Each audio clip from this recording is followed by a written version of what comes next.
Hello and welcome to Year One Racing TV in partnership with Alpha Live. I'm Edward May, and alongside me today is Jack Oliphant here. We're going to be bringing you round 10 of the BSR MX5 Pro Series. This is one heck of a championship battle that we've been seeing from round 1 up until now, and we're at the Cathedral of Speed, Monza, a site of many exciting battle in the Formula One, and we're certainly going to be up for a very exciting battle. These MX5 cars rely a lot on the draft, and we're going to be seeing quite a few passes made into turn 1.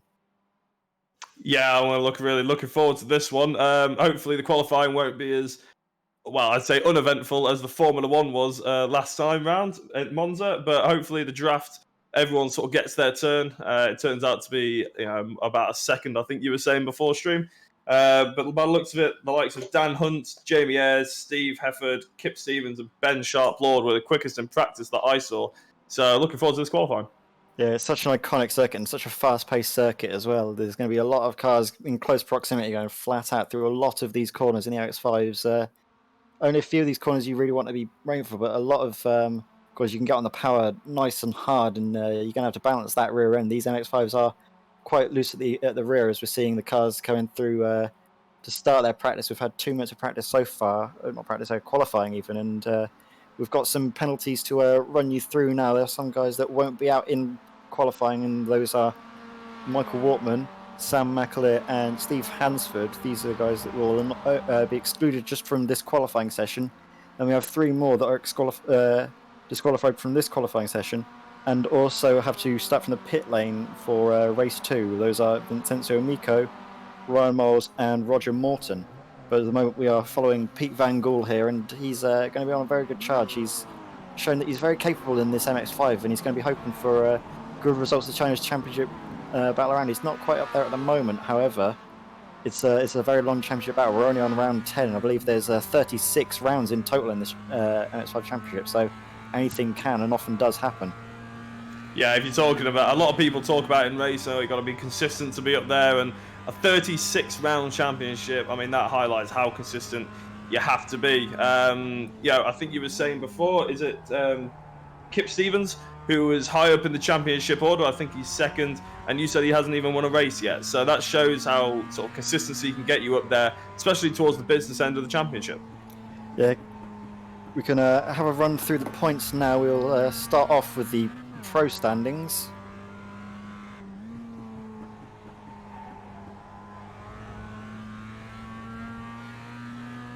So the pro standings are up now, and you can see here on the screens that Jamie Ayres is still commanding his championship lead, over 200 points ahead of Kip Stevens. Kip Stevens yet to win a race.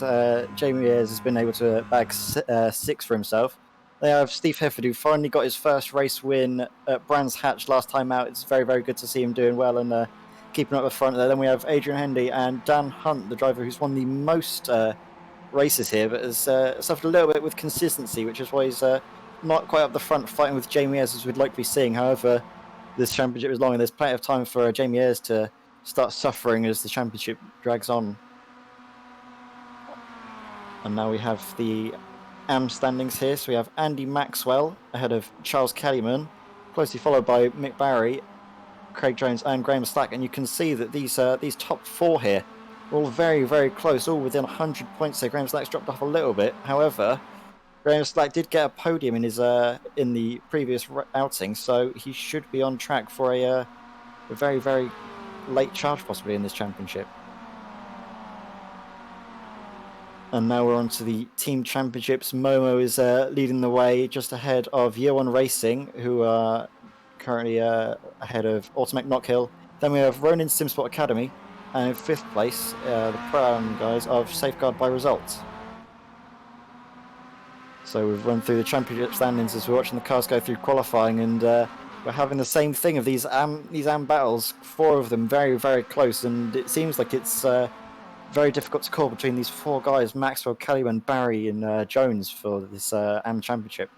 Yeah, I'm looking forward to seeing how this qualified pans out really for the AMs. Obviously, the pros are going to provide a fantastic race. MX5s, they're so used and so built to close, hard fights. No aero, even though the draft counts for a lot in these cars. There is no aerodynamic sort of ability in the corners.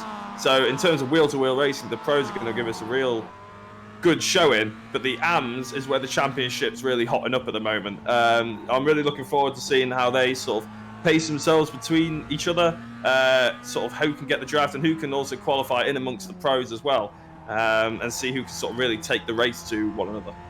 Yeah, this BSR series does not like to. These drivers don't like to take things slow and steady. We do get a lot of action here, and I think for your first time joining us for a BSR MX5 Pro Series, you've picked a very, very good round to join us, Monza, as you can see on the track now. All of the guys are trying to get in the draft of the car in front, trying to get that qualifying time. The draft is worth over a second around here, so you want to start your qualifying lap with around about a gap of about 1.2 to about 1.5 seconds. Draft will extend to 1.8 seconds in these cars. However, it doesn't quite give you the benefit when you're that far behind. It gives you a slight amount, but not enough if you were really up close. However, you've got to also make sure that you can get out of the way in case there's other cars coming up behind you even faster. So Yeah. you can see this long train now, led by Adrian Hendy, and he's going to be hoping that there's a car in front that he can get a toe of. He's dropping into the rear toe of, I think that might be Nathan Davies, I believe, who's currently third in the session. We've got the order at the moment is Daniel Hunt. In fact, actually, Daniel Hunt is not leading because James Sharp has pulled out a very, very good time there. He's 0.3 quicker than anyone else. Yeah, that's a flying lap, that is. And I'm not sure what on board with Sharp here now. So he was looking at the back of that train. So it's probably he got a big draft from then, but he was just far enough back to be able to pick his braking points and pick his apexes, which is probably why he managed to get a good lap time out of that one. These MX5s, they're hard to be consistent for. Because as you were saying before, the sort of back end likes to step out a lot, and around a circuit like this, such high speed, consistency is quite hard to find. So it's going to be really key to see who can actually put in multiple lap times around the same area, because during the race, 15 minutes doesn't sound like a lot, but if you can sort of do this in traffic, that's going to be really key in the race. Yeah, we might be seeing a few incidents, a few mistakes coming through Lesmo 1 and Lesmo 2 here. There's the track where you can really throw the car in, and you need to balance it on the edge constantly. You have slight amounts of opposite lock there, and you really need to be on your A game at this circuit, especially when you're in the draft of another car. You don't really get too much aero push, but the extra speed you can carry into the corners can sometimes throw you off. And all it takes is one little extension of the track, one off track, and your lap time has been invalidated, and all that hard work will be for nothing. Yeah, exactly. And you were saying about before that there's not many low speed corners at this track for an MX5. However, the first corner is extremely low speed for any car that you're driving. So that's going to be really interesting to watch right at the start of the race. Who can get through that cleanly? I'm guessing you don't want to be sort of qualifying in the mid pack. Qualifying right at the front or right at the back is probably an advantage around Monza, just because you want to sort of avoid that first corner incident, as we see. I think that's Barry going airborne through the beginning of the whole Ascari chicane. That was going to be an interesting line to see if that works out for him. Yeah, that's more of a Chris Knox line there. Chris Knox likes to show us a little bit of flair for the cameras here. We appreciate him here. He's obviously a real life stunt driver, so he's been using his stunt driving to good effect here. As we see Craig Jones, one of the guys in contention for that AM Championship, and he's currently down the order a little bit and is going to be hoping for a much better qualifying time through here. He's currently up on his Delta and across the line.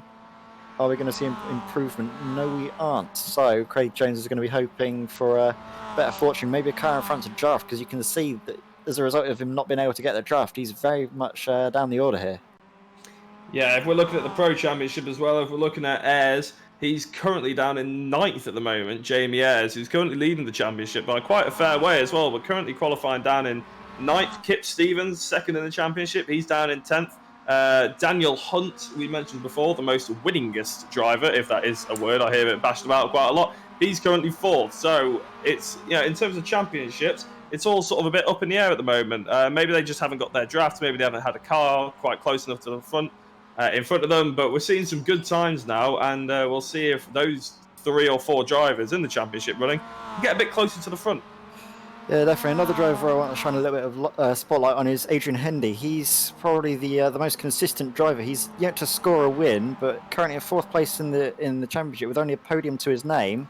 it just shows how consistent he is. He's been classified in 97% of his races. Basically, that means he's only been classified as a did not finisher once in these in this round of championships. So that's very, very good running there from Adrian Henley. I think we're at the 36 rounds completed so far.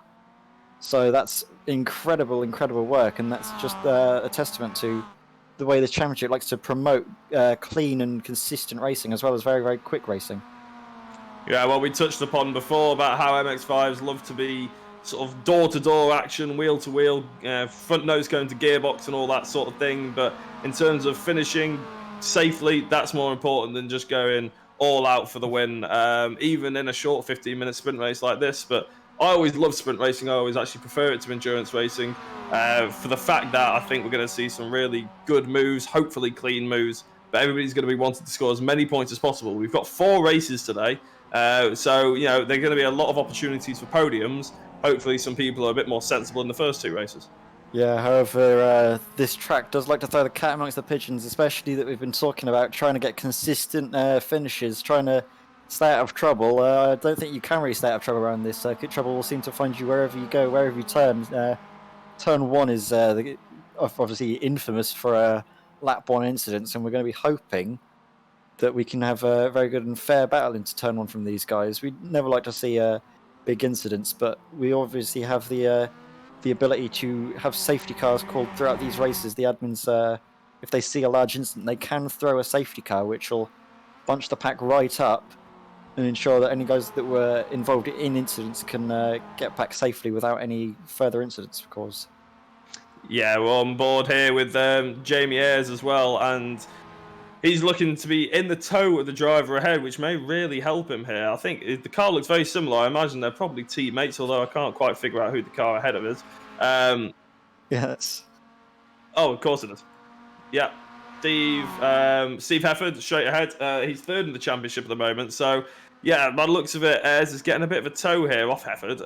It'll probably move him up. He'll probably have some good sectors. So I imagine we'll see his time drop in a second if I can just see his sectors. Ooh. He just had a bit of a massive mistake opposite there. lock moment. Very, very well held though from Jamie Ayres. Sorry to cut in there, but that was very, very well held from Jamie Ayres in the slipstream now of his Momo teammate. But you can see he's pulling off just that little bit more, trying to make sure the gap is at the optimal length before he comes through the final corner of the Parabolica. In fact, he's let another car go ahead. I think that might be Daniel Hunt, I believe. I'm not 100% sure that's Daniel Hunt. So he's going to be trying to get into the slipstream of his championship rival, Daniel Hunt, here. Yeah, and Steve we're seeing Hefford. if Hunt is actually going to play ball. Sorry, go on. Steve Hefford and Daniel Hunt are both ahead of him now, are both also 3rd. Steve Hefford is 3rd in the qualifying at the moment, and Daniel Hunt is 4th. So really, these 3 all in a line of each other are really sort of gunning for sort of championship points here, and obviously qualifying around Monza is so important, as we were saying before. Yeah, and we're coming up now to the this is going to be Jamie Ayres' final chance to get a good qualifying time in. It's currently 14 minutes into this 15-minute qualifying session, and Jamie Ayres is this is the point in this qualifying session where if I was in the car, I'd be feeling just that little bit apprehensive, that little bit more nervous. The heart would be going a little bit more because you know that this is your last chance to get a good time in. You might have had mistakes throughout the other minutes of this qualifying session, but now is the time that you really, really need to nail it. As we're following on board with Jamie Ayres through the second chicane. Is he going to get the curb enough? Yes, he does. This second one does like to unsettle the cars a little bit, and you lose a bit of speed. However, he's gained a lot on Daniel Hunt in front and has allowed him to get into that slipstream. All these 3 cars are going to be trying to get as much out of this qualifying session as possible, but up in front, that's Steve Hefford running a little bit wide there, so he's not going to be able to improve on his lap time. However, he's still going to be going around and trying to tow the other cars behind to see if that can get his teammate of Jamie Ayres up the order and ensure that the championship will be a bit more safer, because coming into this range, you don't really want to be in the midfield coming into turn 1. No, but the only thing that Jamie Ayres will probably be quite happy about is that Kip Stevens is at the moment qualifying just behind him. So in terms of championship-wise, he's not losing out massively to Kip Stevens, but by the looks of it, he will be under a bit of an attack from Hefford and Hunt, as we see Hunt getting a bit sideways as well there. He probably won't be improving his time now, but Ayres is right in his slipstream. You can see the difference here, the amount of time he's pulling on Hunt there, as Hunt may have come out the throttle a little bit, but now he's behind Hefford, so we'll see come around the last corner, whether he can get that toe and improve his time. Yeah, I've currently lost pictures at the moment, so I'm not entirely sure what's going on here, but I can see now that these guys are going to be trying to get as much as they can out of it. As they're coming to the line now, he's getting the slipstream, he's slotting out, so he's got a massive slingshot. Is this going to be an improvement to his time, though? We're going to be seeing him come across the line now. Oh, no. And it's not an improvement, so Jamie Ayres is going to be starting this race in ninth place. A little bit of a nudge there between him and Daniel Hunt there. If between two. I've got my cameras back now. And we're going to be having the end of this qualifying session. We've got some guys still out there at the moment trying to set times, I believe. You can see Kip Stevens, but this is on the side screen. You can see it's his outlap, so he hasn't been able to get out and around in time. So he's slightly misjudged it. And Adrian Hendy here is pulling off to the side of the road there and keeping out of the way. So I think that's it from this practice session. Now we've got Chris Knox coming to the line now, but has not been able to improve from his 14th place. So this Chris Knox is going to be definitely crossing his fingers, crossing his toes, crossing everything to make sure he can get through turn one safe. Being in 14th place, you're right in the middle of the field here, and it's not going to be a place that you want to be coming to turn one. But I think now we'll have the results on our screens very, very shortly here. I think the important thing to see on the AM Championship at the moment is that Maxwell, current leader in the AM Championship, and we saw how tight it was. He's qualified third in class, and he's right slap bang in the middle of the race at the moment. He's currently 19th out of the 35 drivers we saw on track there. So he's going to be slap bang in the middle of everything. He's going to have a very tough race to try and keep the AM Championship to himself. Yeah, and speaking of a tough job, I think we'll have a tough job trying to figure out what's going on to turn one. These MX5s like to go 2 wide, 3 wide into the first corner on lap 1, and it's going to be a real treat for everyone watching today, seeing these MX5s barreling into turn 1, fighting for position, hopefully coming through cleanly. So we're currently went on, I think, 3 cars that are still out and about in this practice session. But we're coming to the end, and in about 5 or 3 or so seconds, we should be able to get the results coming up for you very, very shortly. As we're going to be seeing the cars lining up on the grid very, very shortly as well.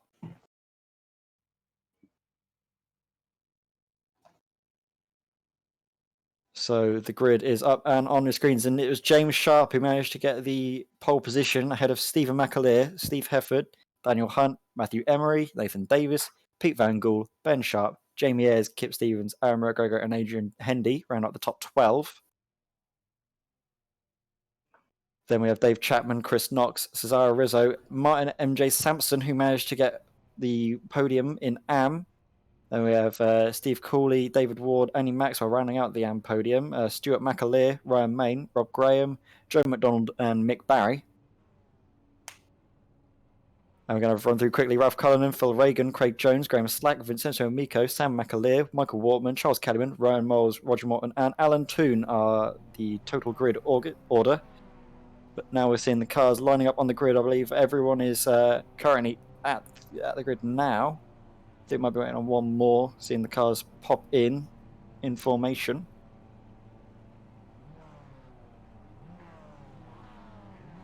Some of the guys do have pit start, so we might be waiting a little while longer. So, what's your opinion in going into this in this first race? Who do you think is going to come out through turn 1 on top, Jack? Well, I always think if the pole man or second gets a good start, I'd put my money on them getting through the first corner as clean as possible. If you're 3rd and 4th, then you're looking at some hopeful lunges from 5th and 6th, and that might cause a little bit of a Constantina effect. And the mid-pack getting involved, and yeah, frankly, I'd have track position over anything else. James Sharp is probably in the best position. It's always best to be in pole, obviously, but he's in the best position, particularly at Monza. If he can get a good start, he'll be away with the fairies. Yeah, an outside shot for a lead into turn 1 might be on Daniel Hunt. You can see him on the inside there, but the cars are getting ready. If Daniel Hunt can get a good start that he's shown in previous races, we could be seeing some very interesting running into turn 1, but the lights are coming on 5 red lights.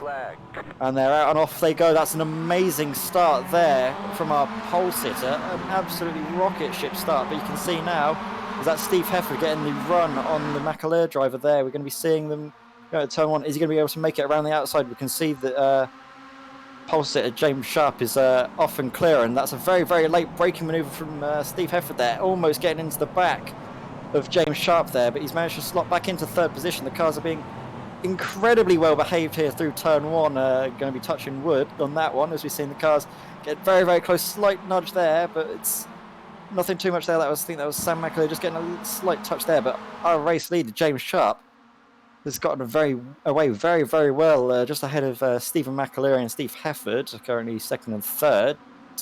That was a very, very orderly start there. I'm very surprised, yeah. I think in the midfield we've had a lot of changes of positions, but we've had a very clean race so far. Obviously James Sharp and Stephen McAleer have got away. I thought Stephen McAleer had a bit of a moment coming out of it, but it looks like someone's had a slowdown. Maybe they cut the corner just ahead. I think that was Steve Hefford, so he's down in 9th now. That's unfortunate for him, starting in 4th. I think he had a slowdown penalty then, as we see them through. But it's James Sharp, Steve McAleer. Daniel Hunt's made up a position due to the Hefford incident. But yeah, James Sharp away with the fairies. Yeah, James Sharp, though, has not been able to break that gap. You obviously have the magical 1.8 second gap for toe. And James Sharp's going to be hoping for an absolutely worldly run through Ascari. I don't think it's going to be coming for him, though, as we're seeing Stephen McAleer there getting in close. We're seeing Adrian Hendy now getting very, very close to Chapman up in front. We're seeing Maxwell trying to fight off Ward right behind him, but at the moment we're seeing Pete Van Gool on the inside coming to Parabolica here. He's managed to make the move, I think, on Matthew Emery, and he's going to be seeing if he's going to get the nose shoved in on the inside. No, he's able to hold it steady, but further back, that would look like a very late manoeuvre by Nathan Davies there. I don't know if he's able to make it stick. I see he's just battling with Ayres there, but Maxwell and Sampson going side by side here through this final corner here. Very, very long, flat out section of the track that you want to be on at 4, and hoping that the draft of the cars in front will be enough to save you. You can see Ben Sharp here is hoping for a good run of the championship. He got very unlucky at the previous round at Brands Hatch, but coming to turn 1, he's going to have to look in his rearview mirrors for Jamie Ayres, who's going to be trying to ensure that he gets a very, very good result here for his championship fight. Yeah, Jamie was on the outside there, but he seems to have made it... Just been able to make it work. That's amazing. Yeah, he move. made it stick. That is a fantastic move from him. And now Ben has got Steve Hefford, obviously, from that slowdown before. He's got Steve right up his gearbox as well, so that's going to be interesting to see whether he can hold off the attack there from Hefford. But yeah, Pete Van Gool, as we can see him now, he's made up 3 places, so he's actually the highest earner out of the top 10 so far in this race, and he's got Matthew Emery just behind him. As we see him get a bit sideways there, as Pete Van Gool, he might lose out here. Emery has got through, and he's on the seat inside, and Pete Van Gool might lose out to Nathan Davis as well, and I think he will do unless he can keep his foot in around the outside. Oh, a bit of a drift there from Nathan Davis means Pete Van Gool goes back through, but it's going to be the outside. And Davis, I think, will keep this position. It's very, very close racing, door-to-door action.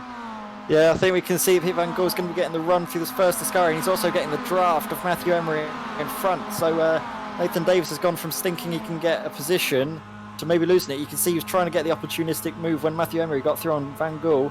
We can see now Van Gool's got the inside line. Is he going to be able to force him out wide and let his teammate behind of James Sharp, I believe? That's just trying to see if he can make a move. Oh, that's Ayres. That's Ayres just tagging around Nathan Davies there. Oh, yeah, and that very, was very unfortunate. Is he holding on the brakes? He's just able to make sure that he wasn't collected. Very, very good driving from all those guys there to ensure that accident wasn't any bigger than it needed to have been. Yeah, as we see the replay here, he just unfortunately gets tagged. I think Jamie Ayres was so keen to get up the inside there, he almost went flying through the first part of that chicane. And yeah, as you say, really good reactions to avoid a bigger incident happening. Yeah, Nathan Davis, I think, thought that he was home and dry and just took the corner normally, but he didn't notice that the rear nose of Jamie Ayres was just poking in at the inside there. We can see the cars trying to break the toe, going all over this circuit, trying to use as much of the tarmac as possible there. But we can see 3 wide into turn 1. This is going to be absolutely crazy. I'm not sure if we're going to see it, but Hefford is currently going to the inside, seeing if he can make the move stick on Chris Knox. and he just about does. I think he's able to just hold it around the outside. Yeah, you can see Chris Knox is not going to try and fight it on the inside, but he's just lost it on the gravel, and he's collected Chris Knox, and he's also collected Dave Chapman and Kip Stevens as well getting involved. Oh, that's very unfortunate from Steve Efford. You could just see him getting onto the gravel there, and that was what caused it. These MX-5s don't like it when you lose traction, and it's very, very difficult to ensure the car's going where you want it to go. Yeah, Steve Efford, he did an amazing job in qualifying, but we can just see here, he went onto the gravel, and everything after that is a complete accident, unfortunately, but a few cars getting involved there. He had good qualifying, Steve, but unfortunately his slowdown meant he was in that mid-pack and making his way through. He seems to have made a few mistakes. Yeah, you can just see him, he went too hot there, and you can see the driver behind trying to get out of the way, but it just got collected. Yeah, I think Ben Sharp has managed to get through, unscathed through that though, so you could just see him in that picture there, managed to carve his path through that incident, and at the moment he's up into 6th place. So that's very, very good from Ben Sharp, currently followed by Adrian Henry, both year 1 cars in very, very good places there in the top 10, so that'll be good for the championship battle. They're currently, I believe, in 2nd place, so they're going to be wanting to see if they can make up any ground here, but we can see now coming through Ascari, they've not been dropped off too much from a toe here. You can see that the gaps on the screen now, there's a gap from Ayres to Sharp, so that might be all that we can get. We might be seeing Sharp getting Ayres, but Ayres is not really going to be able to get up to Van Gaal and Emery up in front unless there's a tight battle. However, at the lead of the race, James Sharp seems to have checked out. You can see on the side of the screen there, he's 3.5 seconds, which is a almighty gap, and he's going to be hoping that he's not going to be able to make any further mistakes and can get ahead and get this race victory. But at the moment, we've got this 3-car battle here for these 2nd and 3rd positions here, the last steps of the podium, and either one of these 3 drivers is not going to want to be missing out. They're going to be ensuring that they can get onto the podium here. Pete Van Gaal's got an absolutely amazing run. You can just see how effective the toe is, but he's just loosing off the throttle a little bit, not wanting to risk anything. He's playing the safe game, playing it conservative, which is what you need to have to get a very good result in this championship. And that's showing what Pete Van Gaal's aim is in this race, is just to keep it clean, keep his 4th place, because you get a lot of points for finishing well in this championship. Yeah, you could see there's a fantastic onboard of the effect that the draft has around Monza. It's huge and it's everything. And I suppose maybe Pete was probably thinking, I want to stay in this draft. He's got a bit of a gap to the car behind. He's got a 3-second gap to the car behind, so they're not worrying about draft. He's probably thinking, I want to stay around the back of this 3 because it's probably the safest place to be. And as you can see, he could probably have dive bombed into the first corner there, but he was sensible, as you said, get the points, sort of get to the end of this race. We've got 7 minutes left and try and get as many points as possible. But the only driver to have not changed the position, there were 2 drivers. One is Alan Toole, who's just changed the position at the back, as I was saying that, but the only one left, James Sharp, top of the table. Fantastic drive, as you were saying.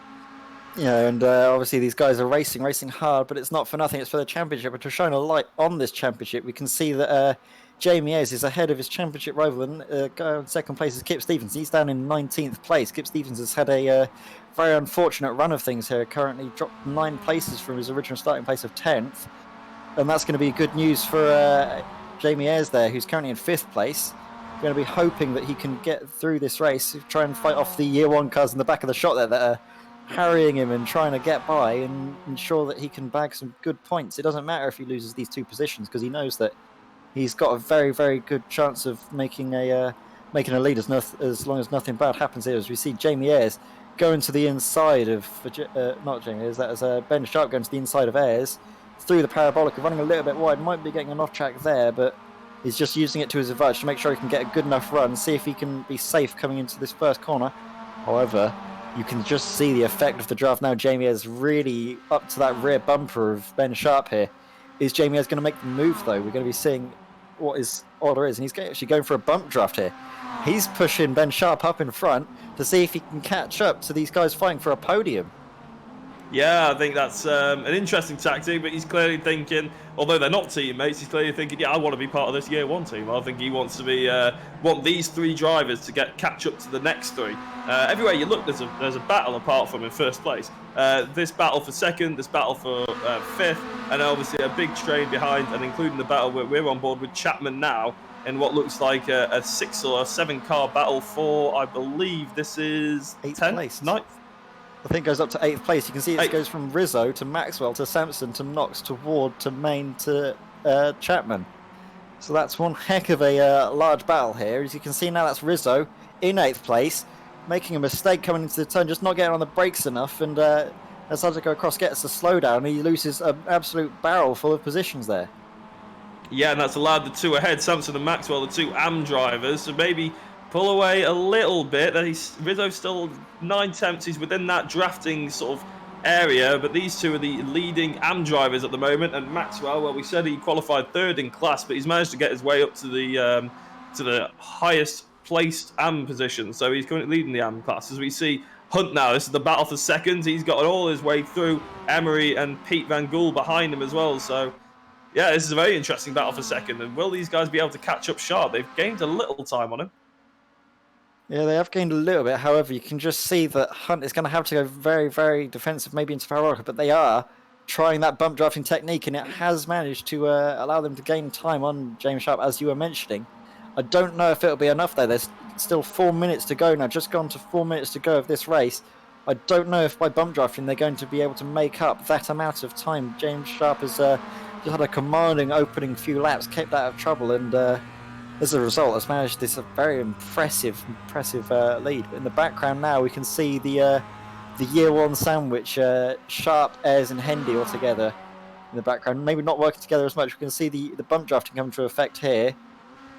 All these both these packs of 3 trying to work together as best they can. We can see now that Hendy is currently in the rear of this 3-car train, making sure that nothing untoward is happening and that they're all keeping in their positions. This will be very, very good for these guys' championship battles. Don't forget, these guys are hoping to get a good result. As we speak about the championship. Oh, that's Rizzo, I think, getting into, what is that? Ward might be dropping back a little bit there. Yeah, he just did a similar incident. He just went off onto the gravel, and unfortunately, as you were saying before, once you do that, you're going to end up spearing into someone else. Unfortunately, nobody's fault, I would say, but he just seemed to be a bit fast into that first corner. Yeah, a little bit too much commitment into turn 1 there, and you can see Rizzo looks like he's got some damage on his car. His car's sliding about under braking, so it might be coming to the pits for that one, and might be classed as a did not finisher. But you can see now that Emery has got ahead of Hunt. We've had a change for 2nd place. Emery has battled with Hunt, and the gap has increased massively now as a result from Emery to Sharp. So this is not going to be what these guys want if they were going for the win, but I don't think they're going to be focused on that. They know in their heart of hearts that Sharp is clear and away going to be winning this race, and you can see now they're starting to battle through Ascari. And speaking of battling through Ascari, Ben Sharp has just been overtaken by Jamie Ayres coming through this section here. Jamie Ayres, though, knows that he's going to be getting the slipstream done on him, and he's going to be having to look in his rear view mirrors to see if Ben Sharp's going to be trying to make a move into the parabolica. Yeah, Jamie Ayres, I think he went a bit too hot into that section there, so he unfortunately got a bit loose with the rear end. But we're going to be seeing he is bump drafting him there, isn't he? He's obviously thinking tactically about whether he's going to have the white flag come out of this lap or maybe the next lap. But, leading a little pack like this going into the last lap is not where you want to be really with the draft. There's every opportunity for a last lap lunge.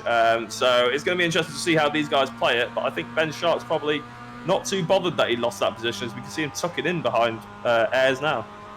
Yeah, I think Sharp knows he's going to, because this is the last lap, he's going to stay behind Jamie Ayres until the very last moment. As you can see on the screen, we've got about 1.25 minutes remaining, which is not enough time to get around and have another lap. So by the looks of this could be the final lap of this race, and we can see that there's chopping and changing throughout the field for the AM victory here. You can see Sampson and Maxwell swapping over constantly again and again.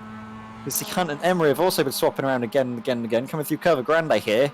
Daniel Hunt is going to the inside right away for this upcoming chicane, and is now slotting in. Going to be seeing if Emery's going to be able to go to the inside and defend from Van Gool there. We can see in the rear of the shot here, getting incredibly close. And when it's at this last lap, we've seen plenty of times where a little bit of contact can result in tears. A little bit of contact there just managed to not end in tears, actually. That was very, very good there from Daniel Hunt and Emery to make sure that it was fine. And then I think Daniel Hunt is lost the position now. Will he lose it to Van Gool? No, he is not. They're going through the second of the Lesmos now.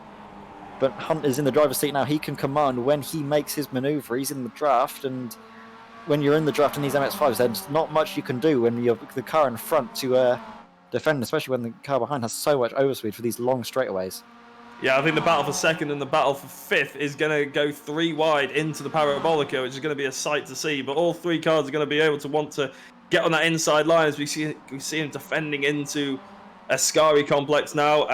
But Hunt's still just behind, but he's now under attack from Gould. So now is going to be the key time. We'll see who's going to be making a move, who can get to the inside quickest, and if they're going to go 3 wide into the Parabolica. Yeah, if I was Daniel Hunt, I'd be trying to get the move on Emery, but just managed to keep him there. So you're side by side coming out, but you have a better run, so he can't get into your slipstream. He's going to be seeing is Daniel Hunt going to be able to do this. So as Emery does it to perfection, managed to keep him on the inside. He's not able to get the slipstream. However, James Sharp, we've not been focused on him too much because he's been out in front, out and away, the fastest driver in this race, and has come through for a very, very deserved victory. And in the rear of the shot, we can see that Emery is just ahead of Van Gool there, and Van Gool has managed to get the move on Daniel Hunt. We're going 3 wide at the line, but I don't think the order's going to be changed. In fact, yeah, we've got Sharp from Emery, from Gould from Hunt. Ayres managed to get ahead of Sharp with Hendy in 7th place, but this battle for 8th is very, very close here. Sampson has managed to get it. Knox has just been able to get ahead of Maxwell and Ryan Main. Maxwell is currently leading the AM Championship, but has bagged some very, very good points there ahead of his rivals. We can see now the car's coming over the line. You can see Chris Knox doing a little celebration. He had a very, very good run there. Going from, I think, 14th place up into 9th, especially when there's the amount of drama going out. Just getting through from that position is what you want to see there. Chris Knox showing a little bit of his stunt driving here as he's crossed the line. Yeah, and I think if we look at the AM class as well, Maxwell did well there. Although he came second in class, his championship rival in second, Kellyman, he's all the way down in 6th. So, 6th in class, I should say. Yeah, I think Maxwell won't be too upset about that. But yeah, what a race for 2nd and 5th, especially James Sharp. He's done a fantastic job there. Just managed to get away, break the gap, and then let everybody fight behind them, which they did. And he just managed to get that gap. And although it came down slightly, they were never really in contention, I don't think, to catch him up and make any problems. Yeah, so we're going now straight to the spinning wheel here. Graham's favourite part of the day is when he gets to spin the wheel and decide the fates of these unlucky drivers for the wheel. And we're getting it up on the screens now. So it's currently spinning around. Will it land? It's going to land on 31. So that's 31. That's, I believe, from the finishers. Let's have a look at the order. I don't know who that'll come down to. I think that might come to Ralph Cullinan. In fact, we look through the order. We're going to talk through the results. 31 was the number on the reverse grid, but number 1 was James Sharp. He managed to come through and had a very, very commanding victory there, led from start to finish, got his pole and converted that into a very, very healthy race victory. Just ahead of Matthew Emery. Then Pete Van Gool rounding out the top 3, the podium. And Daniel Hunt. Jamie Ayres had a very, very good result there to ensure his championship fight continues on. They're followed by Ben Sharp, Adrian Hendy. Martin Sampson managed to win the AM battle. Then we have Chris Knox, Andy Maxwell in 2nd in AMs, followed by Ryan Main, who rounds out the AM podium. They have Stuart McAleer, Michael Wortman, David Ward, Dave Chapman, Craig Jones, and Charles Kellyman, and Ryan Moles in 18th. Then looking further down the order, we have Rob Graham in 19th, then Graham Slack, Kip Stevens, Phil Reagan, Roger Morton, Nathan Davies, Steve Hefford, Cesar Rizzo, Aaron McGregor, and Stephen McAleer. And I think it is Stephen McAleer who's the only driver.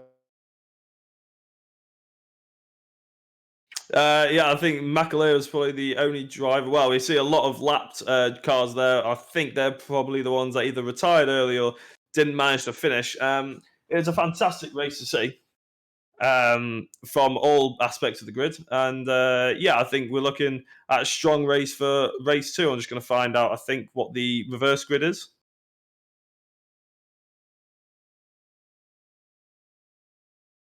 Stephen McAleer and Aaron McGregor are the reverse grid draws. So I think that's all the way down in 28th.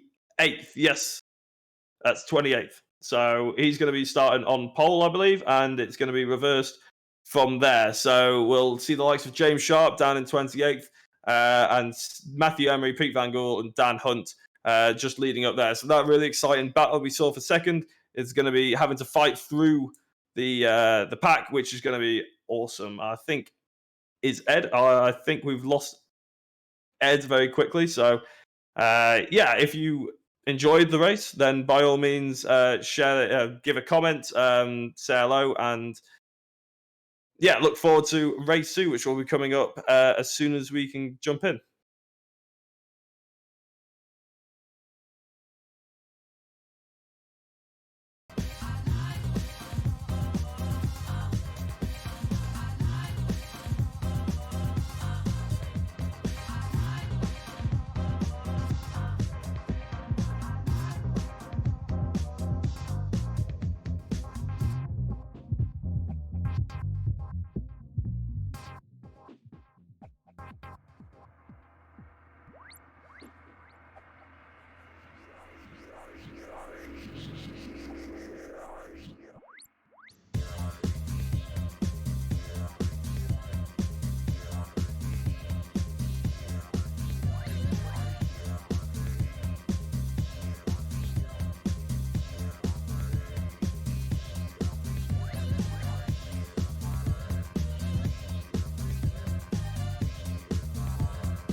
Hello and welcome back to Year One Racing TV in partnership with Alpha Live. I'm back again. Sorry for slight internet hiccups here on my end, but that was one heck of a race we had for race one of the evening. We've got 4 of them, and we're currently coming into the second one. But race one was won out, obviously, by James Sharp with a very, very commanding lead of over 6 seconds to Matthew Emery, who just managed to get ahead of Van Gool, who managed to beat Daniel Hunt through the Parabolica for an amazing last lap manoeuvre. But that was one heck of a race, and this reverse grid race coming through with, I believe, I think it was Stephen McAleer who was managed to come through at the end, or Sam McAleer has managed to come through at the end and get himself onto the reverse grid pole. Yeah, I think it's 28th to 28th is the reverse grid pole, so we'll see the likes of Sharp down the order, and that fight that we've seen for 2nd and 5th and 8th. All over the field, we'll be trying to fight through that mid pack, which could be really entertaining to see. Yeah, definitely. We always like these reverse grid races, and the bigger the grid, we always find the better, because it just showcases not only is it just out and out pace, but also racecraft and how good these quick guys are at getting through the field, and that's why people like Jamie Ayres have been able to get such a commanding lead in this championship, because they know when to fight and when to back out of manoeuvres when they're finding themselves down the order thanks to the reverse grid results. Yeah, the MX5s, as we were saying in the first race and leading up in the qualifying, they just love door-to-door racing. And as you say, the draft, the sort of slipstream, is really important in these cars. They don't have much downforce going through the corners, but they do punch a big hole in the air as a consequence of that. So on the straight, a track like Monza, long straight, high speed, nearly all of it's flat out for a little MX5 car. It's really hard to go sort of 3 abreast, but they all seem to be trying it. So yeah, you'll see a lot of bump drafting and a lot of sort of slipstreaming and lunging into the first corner, especially. Yeah, definitely. And likes to shake up the battle as well for the AM Championship. We saw Maxwell got a very, very good result there and managed to get second in the AM fight in that race. But that does throw a little bit of a spanner in the works for his following races, because he's going to be having to fight through all of his championship rivals. And because this is such a close championship fight in the AM battle, these guys aren't going to be making it easy for him. And this is when we can see sometimes a few incidents occur is when these AM battles are heating up and hotting up, because they know that so much is on the line when it's so close up here. Yeah, I think Maxwell did an amazing job in terms of beating his championship rivals. As we saw in the championship standings for the AMs, it's so close and the margins for error are so thin on the point system here that the 2nd, 3rd and 4th race tonight is going to be probably a lot closer. As you were saying, they're going to definitely be making it more difficult, but that should mean fantastic racing for us to commentate on and great racing for the viewers at home to see. Yep, and I was crossing my fingers when I was connecting the session, making sure it's all working, and I've finally got pictures, so we've able to walk you through. We've currently got Roger Morton out on track, just trying to make sure he can make good on his previous outing. We can see now, fighting the car so much, that's Charles Kellyman, fighting the car a lot, coming through Ascari there. It was incredible car control there displayed by Charles Kellyman. He's going to be hoping for a very good result here. He's been thrown down the order with this reverse grid, but like we said, anything can happen in the reverse grid. As we've seen him now coming through the final corner through Parabolica. I think so, at least, if my cameras are up and working, fingers crossed. We can see. Just mention as well that it's Charles Kellyman's birthday today, so we, all of us here at Year One Racing TV, in partnership with Alpha Live, of course, wish him a very, very happy birthday, many happy returns, and going to be hoping he can get a very, very good gift in the form of an amazing result here at this this Monza circuit for round 10 of the BSR MX5 Pro Series. Yeah, I'm sure he was hoping for a better result than he got in the first race, but there's 3 more to come for him to make amends. A very happy birthday, Charles, and good luck in race 2, 3, and 4. Yeah, definitely. You can see now he's given a bit of spotlight to the birthday boy himself. Always good to see this such a tight-knit community as well in this BSR Championship. All of the guys very, very close together. They like to have a bit of fun on the Monday series, which is just a bit of a laugh. But when I was part of the BSR series, when I was racing in these MX5s, it was just, you got such a sense of community spirit, and the fact that these guys, at the end of the day, when they do race hard, they have a good old laugh about it, which is just similar to normal club racing. Really, obviously you fight hard, but at the end you can go home with a beer and have a bit of a chat with them in the pub after a nice hard fought race. Yeah, to some people, that's what racing is all about. Obviously, some people are very driven to get that as high up the racing ladder as possible and to race the fastest stuff they can. But to some people, racing is about sort of the communities that is built around them, the fantastic racing, some good moves, dicing. Doesn't matter whether you're fighting for 20th or first. It's just all about the sort of the drama and the close battles that they can get. So it's fantastic to see these guys doing everything in good spirit. As we're seeing the cars going through practice now, I think we've got some guys that have had some slight technical hiccups on connecting to the server. So we're going to be waiting on the admins to advance the session. But at the moment, it's a good chance for some of these guys to get more acclimatized to racing as it goes on. Obviously, first race, people start to... this is the first time, if they haven't done the Monday series, this is the first time seeing how the cars will race around here and where they can make moves, where they can't. You're going to be seeing now, I think, throughout the rest of these races, when they're starting to get their eye in on how their competitors take corners, how they exit, if there's any areas where they know that some guys are prone to making mistakes. It's how we can see a lot more exciting and very, very close battling throughout these second races, which is why we like this format of having plenty of races, because it not only does it have plenty of action, but the action seems to ramp up and up and up till it crescendos all at once in the fourth race, which is where it's all on the line. You've not got any hampering from reverse grids, so you're going to be going all out to try and get as best as you can. Yeah, I think if you were looking at real life racing, everyone would be saving their cars, so to speak, as we used to say. No silly moves at the beginning, the first 3 races, and then it's just everything on for the 4th race. Obviously, esports, you obviously get a new car every single time you race, which is a nice, cheap way of doing it. But if you guys are actually enjoying watching the MX5s, then if you pick up iRacing, the MX5 comes with iRacing. It's one of the standard cars. It's actually one of the first cars you're encouraged into. So if you like the look of what you see, by all means, if you pick up iRacing, you get the car with it. Monza, you have to pay for, but it's a fantastic car to learn in. It certainly teaches you a lot. As you can see, it's a bit unforgiving. As you can see, Ryan Moles is getting it a bit wrong through Ascari, but it's a fantastic car to learn in, and yeah, I definitely recommend it. Yeah, and speaking of iRacing, the fact that it's such good for motorsport, it's probably one of the cheapest entrants into motorsport. We're seeing a lot of these guys coming through from iRacing. Actually, a few guys imagine to get some of their starts in motor racing from iRacing. And speaking of getting your starts from real life racing and iRacing, we have the Power Maxed E-Series that we are a part of on every Wednesday evening at 8 o'clock BST.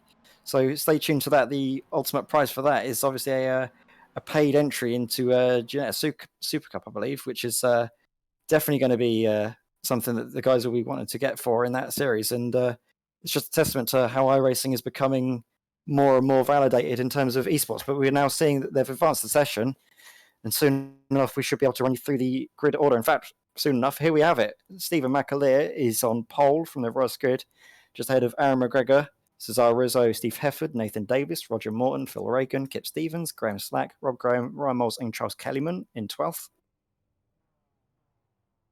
Then further down, we have Craig Jones, Dave Chapman, David Ward, Michael Wortman, Stuart McAleer, Ryan Main, Andy Maxwell, Chris Knox, Martin Sampson, Adrian Hendy, Ben Sharp, Jamie Ayres, Daniel Hunt, Pete Vangel, Matthew Emery, James Sharp, our race one winner in 28th. Then we have Steve Cooley, Joe McDonald, Sam McAleer, Ralph Cullinan, Mick Barry, Vincenzo Amico, and Alan Toon rounding out the starting order. And we've seen the cars lining up to go. We have a few cars, obviously, empty spots there, as some of the guys have obviously got pit starts for race 2. But the lights are coming on. We're seeing a light starting to flash. 1, 2, 3, 4, 5. Green, green. And they're green, green, green, and off they go. You can see now that Stephen McAleer has got a good enough run, but so has Aaron McGregor. Is he going to be able to get his nose still on the inside? We've got Cesar Rizzo at the rear of the picture, getting a nice drive on Stephen McAleer, and has managed to try and see if he can get around the outside now. Stephen McAleer is going to be trying to fight it in. Has he got any nose on the inside? Not quite. I think that's Cesar Rizzo, though, having a slight moment there. He's spun around and he's having to park it. So I think that might have been Steve Hefford and Cesar Rizzo coming together. You can see some more stuff in the background there. That's one of the year 1 cars getting turned around by, I think, a McCumbee and McAleer car. That was Ryan Main involved there. So that's Ryan Main around, and that's not going to be what he was hoping for. He's currently started down, I think, I think he started quite up or something, but it's just been pitched around, which is very unfortunate to see. But you can see Stephen McAleer really pushing this car, seeing if he can do what we saw earlier in the previous race and managed just to get ahead. He's trying to take a leaf out of James Sharp's look. And speaking of James Sharp, I think I can see James Sharp is still a bit down the order. He's not been able to capitalise and make up the positions he was hoping for on lap 1. In fact, he's quite slow. He's got a lot of damage there. So James Sharp, our race 1 winner, has encountered a bit of difficulty there. I don't know exactly what happened, but his car does not seem in a very, very good manoeuvre. And there's another crash there. Mick Barry was collected by someone there. The Lesmo, but this is a replay now of the crash. He's coming into this chicane here. He seems to have already gotten a little bit of damage prior to that, so I'm not entirely sure what happened there. It might have been through an incident in turn 1, which is something we do see quite often in these MX5s. But that's drama for the championship. That's a race 1 winner, James Sharp, who might be coming to the pits, might be with a meatball, and might not be able to finish this race.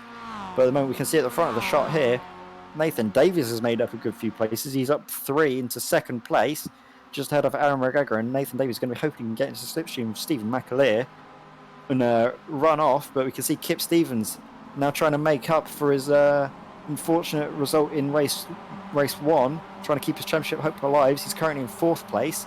In the back now, we can see cars going all over the place through the final corner, through Parabolica. Difficult to know where to look, really. And I don't know how I'd be feeling inside these MX5 cars. It's everywhere you look, there's some form of car going side by side with you. Yeah, I think they're going 13 wide into this first corner by the looks of it. It's going to be really interesting to see how this mid-pack go. And they are actually 6 wide going into the first corner. We'll see how the midfield pan out. I hope everybody makes it through. It's going to be an interesting one. As we see everybody slowing down, and Monza actually looks a lot wider as we see a car going across the track there. He went an automatic car back there. Yeah, he was going into the corner backwards. I'm not sure that's the optimum line, but unfortunately he's collected a few other people as well, so hopefully they can get turned back round and not too much damage has been caused. As we're on board with Chris Knox here as he gets, and Maxwell, the race, he's in 2nd, but he's championship leader at the AM class. He's trying to make a move on Ward here, and also trying to stave off a move from Sharp behind him. So he goes up the inside of Ward, just gets the car stopped nicely. There's a year 1 car just ahead of him who gets a bit sideways, and he's going to make up 2 places into 1 complex there. That was slack, I believe. As you see Jamie Ayres, he was also one to look out for in that first race, made up a lot of good places. 13th, just moved up to 12th, and he's obviously in the traffic as we see a car going off into the gravel there. He's now defending from the car behind. It's Nathan Davies. Nathan Davis. Yeah, Nathan Davies was up into 2nd position, I think, so there must have been something going through the Lesbo, and yeah, that automatic car that we saw encountering difficulties through turn 1 was Martin Sampson, so Martin Sampson's not had a good run of it, but he's rejoined on track as Nathan Davies, right in front of one of the year 1 cars. That's really quite, I think that might have been Ryan Main, I think, that he's rejoined in front of there, so that might be one for the stewards to have a look at for an unsafe rejoin.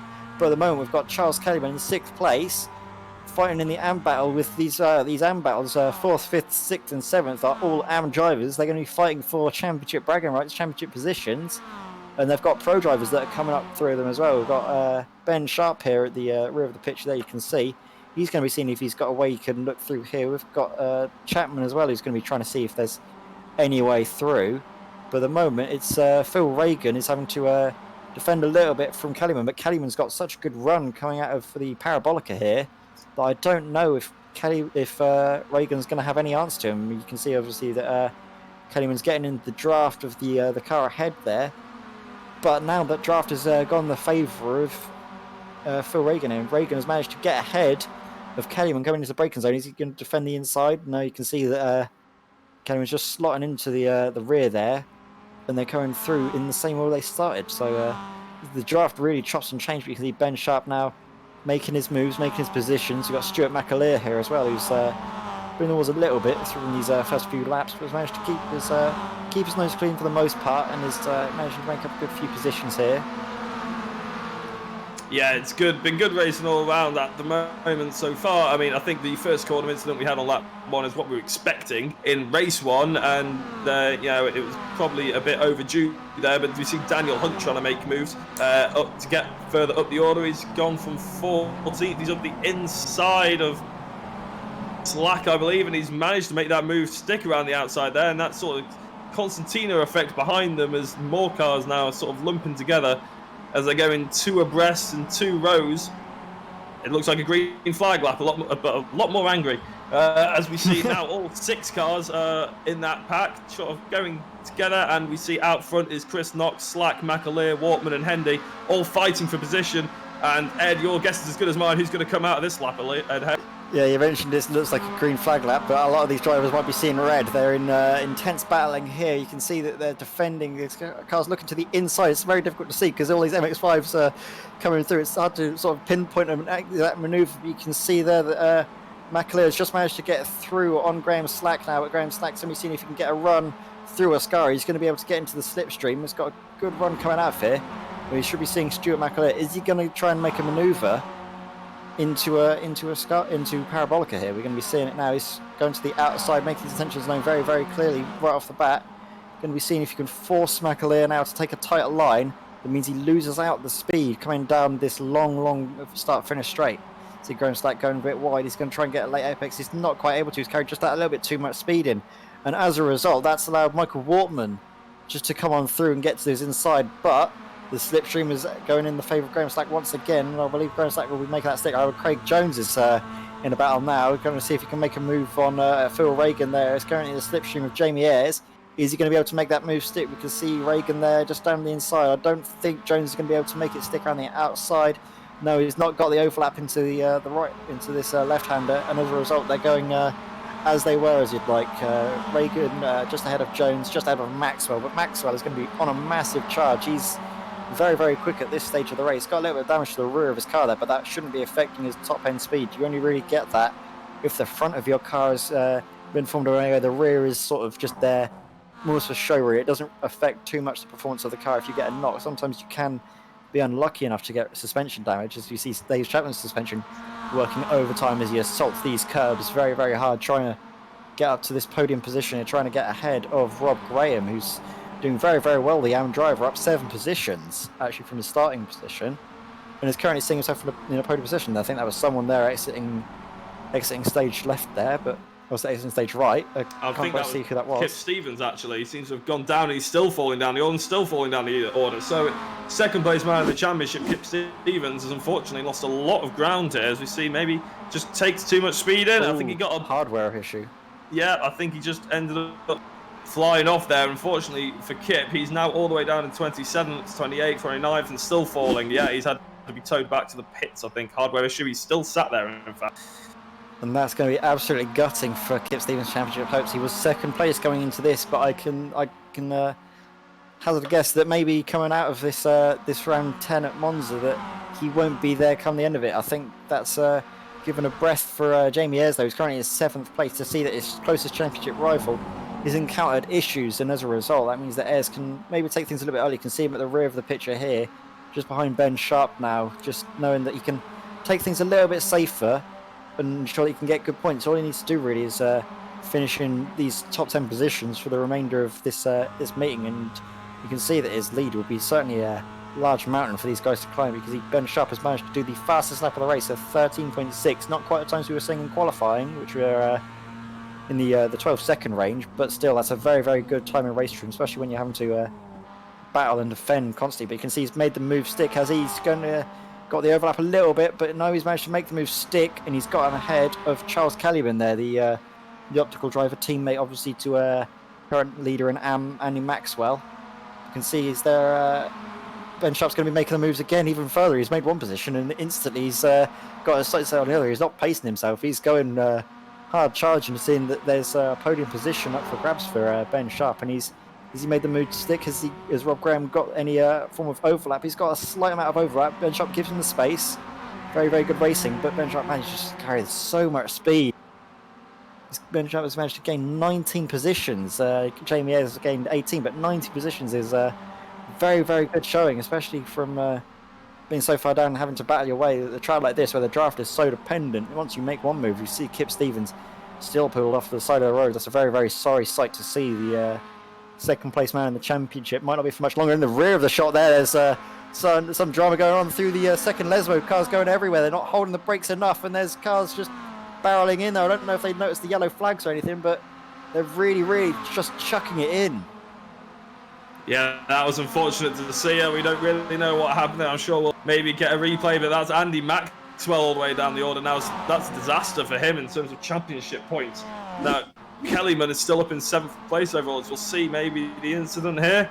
If they just go in 2 abreast and maybe tag one another, yeah, that was never going to fit 2 into 1, unfortunately, at that pace. And that unfortunately collected the rest of the field as well. He needed to really stop. He was stopped right on the racing line there. I think he needed a reverse there and he went forward instead. But yeah, in terms of for Maxwell, that's a disaster for him. Yeah, that was Maxwell just going on the inside into Craig Jones. From that angle, it looks like it might have been a slightly optimistic manoeuvre by Maxwell there, a bit of a late lunge. He did have the overlap, but from Craig Jones's perspective, you can see that he wouldn't have expected to move, especially through second Lesmo. You wouldn't really expect that. You know that you've got the draft coming out of that corner, so you just slot behind there and make the move done into Ascari. So very uncharacteristic error there from the AM Championship leader, and that could have affected the standings just because of how close things are. As we see now that Rob Graham has encountered a little bit of issues there. He's having to go very slowly just to make sure he's not encountered any contact there, trying to keep his car clean. He's had a incident with Ben Sharp, and as a result, Ben Sharp has lost the position to Jamie Ayres.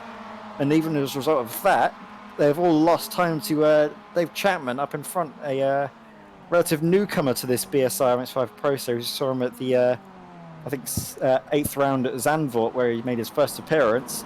And he's definitely impressed as a result of his good showings. You can see him now, the UK Island driver. He's definitely going for a good result. He's got plenty of podiums, and he's showing that he's a very quick driver, able to make up 11 places. Jamie Ayres managed to make 20 positions, which just shows the reason why he's dominating this championship at the moment. He's just been able to make advantage of these reverse grids and take the positions very cleanly and safely, and very quickly and efficiently as well. You need to not leave it too late. These races are only 15 minutes long or 7 laps long, however many laps you can get in 15 minutes.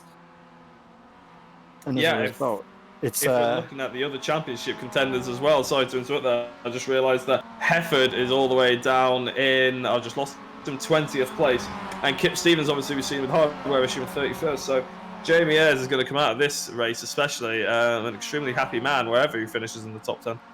Yeah, it's going to be something to look at when you leaving Monza, but we don't want to think about it just yet, because we can see Ben Sharp is going to be trying to make a move on Jamie Ayres as he's slipping into this this draft here, as he's rounding the Parabolica now, and the cars in front, McAleer, started the final lap of the race. So this is it for Sharp and Ayres. They don't think they're going to be able to get ahead of Chapman, so we're not going to be seeing too many bump drafting techniques. It's going to be up to Ben Sharp to try and make the move when he feels it's best to. He's probably going to be slotting in and seeing that if he can make the move at the very last opportunity, because he knows that if he's the car in front, he won't be able to determine when that maneuver is made. He's going to have to look in his mirrors throughout, so he's playing it safe. He's trying to have the onus on Ayres to defend well. You can see Ayres is getting a little bit sideways. The rear is stepping out just that little bit more. He's got his car set up quite loose, but it's able to get him through very quickly. But this could be the grandstand battle for the finish here. Yeah, I think if I was Jamie Ayres, I'd be thinking, could I back Sharp up in some of the slower corners to the fight behind, so he can maybe lose out on the draft to them. But in terms of the leaders, McAleer and McGregor, especially McAleer, he's had a fantastic race. Got out from the start, drove away from the others. Aaron McGregor, I think he profited from some other incidents around him, but he drove a clean race and he's done a fantastic job. And the gap is big for them for a reason, so well done to them. I'm sure we'll see McAleer and McGregor cross the line in half a lap's time. Yeah, McAleer, the driver from Cumming McAleer Racing, is going to be getting some very good and well-needed points here. We see as well Aaron McGregor, the Ronin Silverstone Academy driver, is a very good second place as well. It's not a driver we often see battling for podiums and fighting up at the front, but it's very good to see him up here and taking the fight, as we see McAleer just coming through Ascari. Just, you can see he's able to get his line so very cleanly and just using as much of the track available to him. But now we're going back to Ben Sharp, who's getting into the slipstream now. Jamie Ayres coming out of Ascari. You can see that Ayres always got very loose as Ayres, and that's allowed Ben Sharp to see if he can make that move. He's going to go around the outside. Does he have the overspeed to get the clear overlap? I think he does, yes. So that's a critical mistake from Jamie Ayres. could be costing him this 4th place. We can see Ben Sharp is grinning ear to ear as he's coming through Parabolica, but coming out of the Parabolica, we have Stephen McAleer, our race winner, as he comes to the line, takes a very, very commanding win. Another win won by over 6 seconds. We see McGregor in the rear of a shot here, coming across the line to take 2nd position.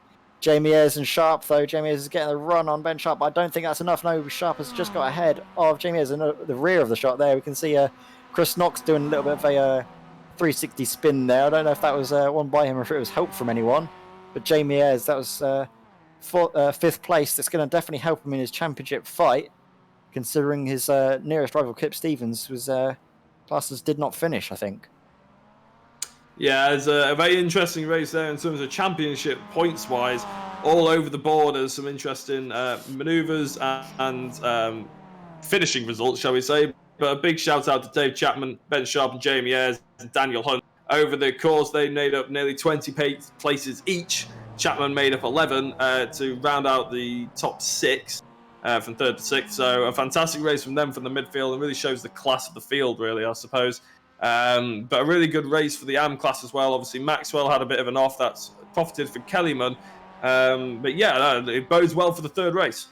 Yeah, and Kellyman, the birthday boy himself, has got a very, very good 2nd place result in AM there. That's going to be definitely helping his championship fight, and that's a gift he's going to be very, very happy to receive. Maxwell encountering issues and him getting a very, very good result here. As we, I think we're watching some of the last cars coming around. I think this is Mick Barry now just coming through Ascari. His car's, you can see, he's gotten a lot of damage. For me, it's missing the bonnet. I don't know if it's showing up for you as well.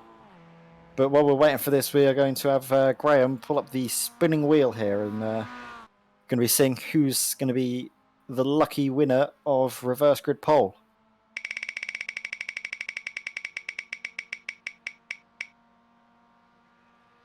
So that's 25. That's a 25-car reverse grid.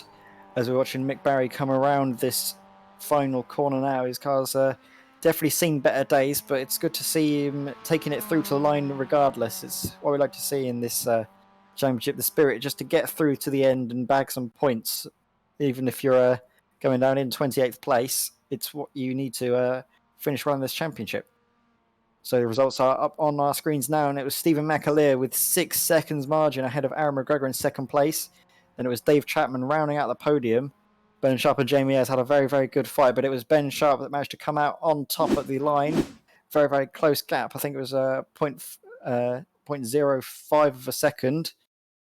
Then we have obviously Daniel Hunt, Rob Graham, Charles Kellyman, Chris Knox, Stuart McAleer, Adrian Hendy, Michael Wortman, Pete Van Gool, Ralph Cullinan, Matthew Emery, Phil Reagan, Graham Slack, and Joe McDonald in 18th place.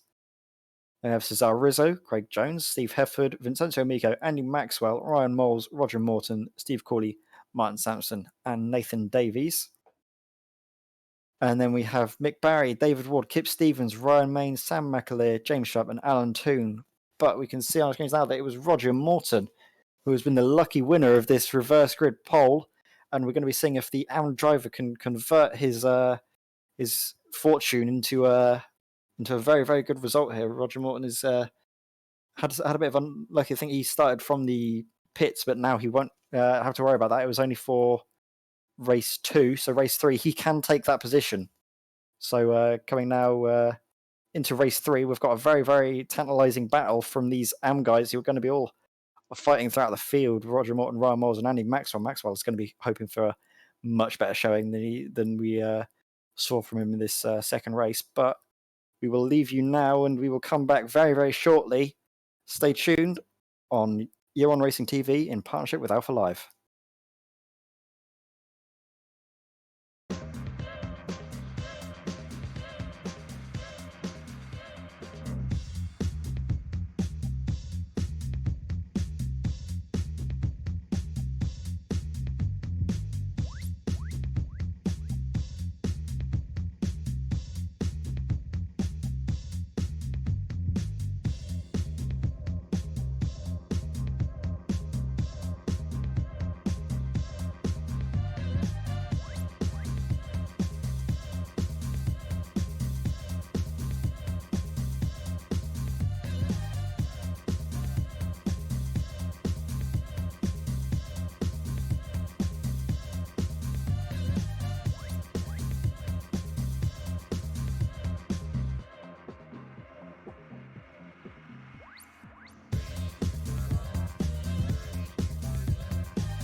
Hello and welcome back to Year One Racing TV in partnership with Alpha Live. I'm Edward May. Joined with me is Jack Oliphant, and Graham Sesford is on cams as always. We had a very entertaining second race there, which saw a very close battle. We saw Stephen McAleer though. He managed just to get away far and away the winner in that race by a margin of over 6 seconds to Aaron McGregor, who came in second place. And then Dave Chapman, who managed to come home in third place. These top three were rather spread out, but we did see an exciting battle for fourth place at the very end of the race between Ben Sharp and Jamie Ayres, separated by about 5 hundredths of a second. So that's very exciting to see. And what we'd like to see as well in this MX5 championship is that the battling is very close. No matter where you look, sometimes you can see the front can get away, but you don't have to look far to find a very close battle. And coming into this third race, we have very exciting reverse grid lined up for us. I think we have, I can't remember who it was now exactly. But, I think it was Roger Morton, the top Roger 25. Morton, thank you. Yeah, thank you very much for saving me there. Roger Morton, who's going to be on reverse grid pole, and Maxwell, I think, is going to be starting in third or fourth, who had a very unfortunate run of things in race 2, got caught up in an incident with himself and one of his AM rivals. I think it was Craig Jones, so going through the second Lesmo, so he's going to be hoping for much better coming out of this. And now we can see some of the cars just going around in practice. Some of the cars getting a little bit loose, actually, trying to find the limits of the grip. I think we're still at the 18-degree track temp, which on iRacing is the bit of the track where you're able to go fastest when it's 18 degrees. It's the lowest track temp iRacing goes to, and also the fastest you can throw these cars into these corners. Yeah, we had an interesting first 2 races. I think the first race was more wheel-to-wheel fun, whereas the second race, there was, well, at parts it looked like the M25 at the back half of the grid. It was so close and so compact and wheel-to-wheel racing. It was fantastic to see, but a few incidents meant that the pack got separated, especially in the top sort of 10. We saw, as you say, oh my God, who was the McAleer, Stephen McAleer. McAleer. Sorry, I just can't pronounce it. My mind went blank then.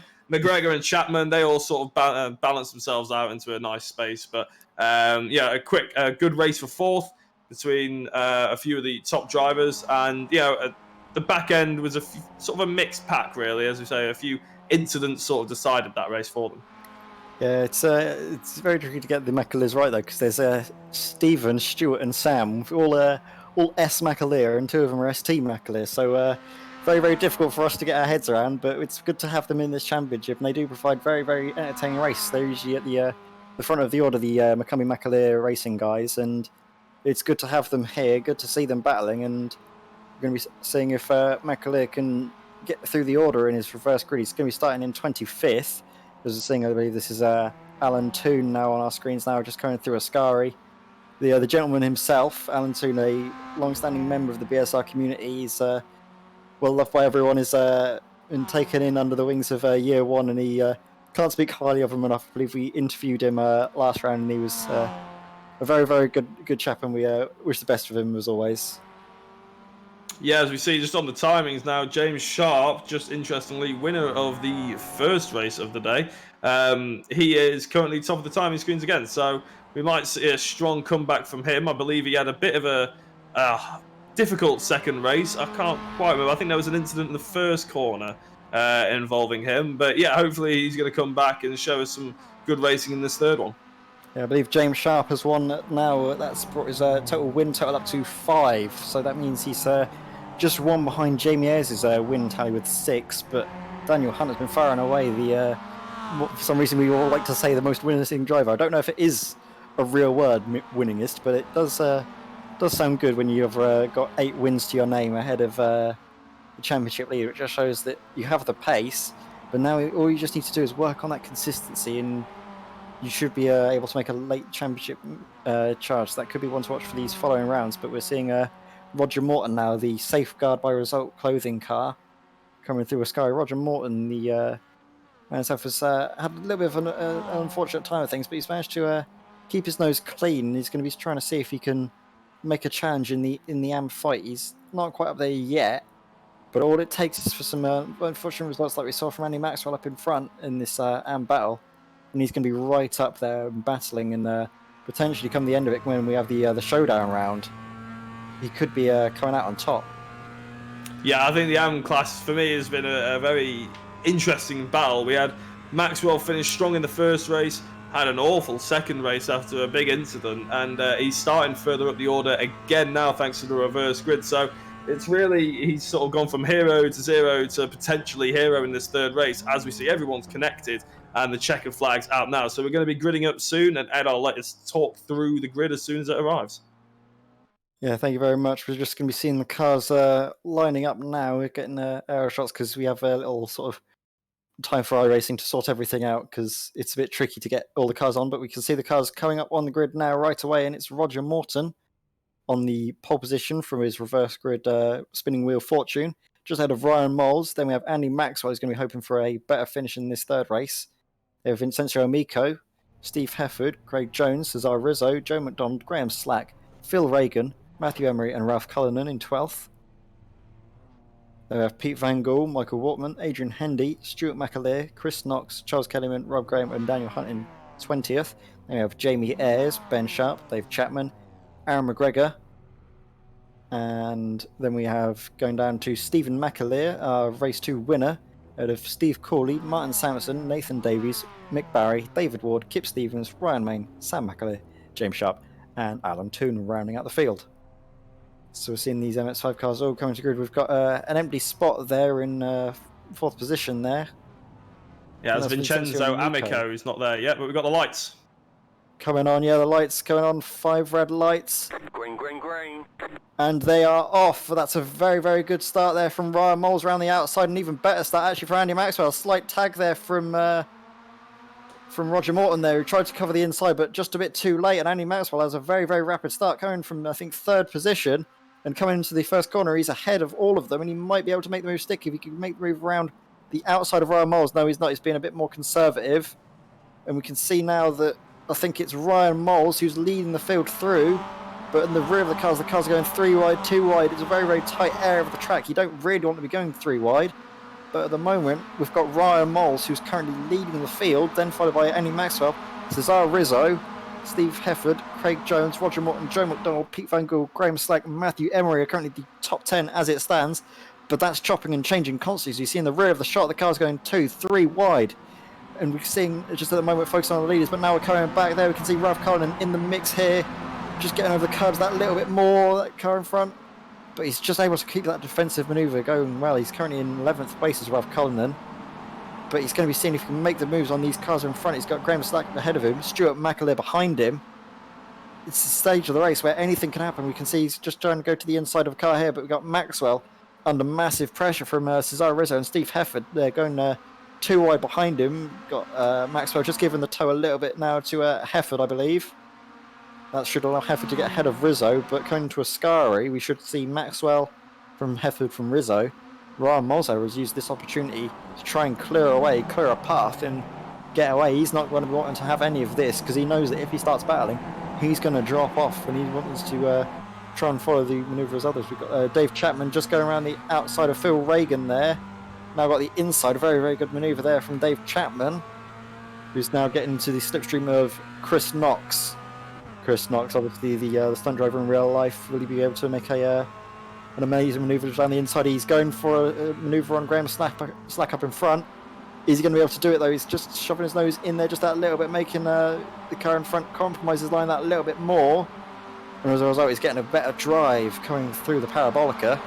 And that move should be able to be made stuck by Chris Knox here. He's just got ahead of Graham Slack. But these cars, especially on this, as they start the second lap, they're going 2 wide, 3 wide, 4 wide in the rear there. It's very hard to keep track of what's going on now as we see Andy Maxwell under pressure from Cesar Rizzo. They're going 3 wide into turn 1. This is going to be very, very tight.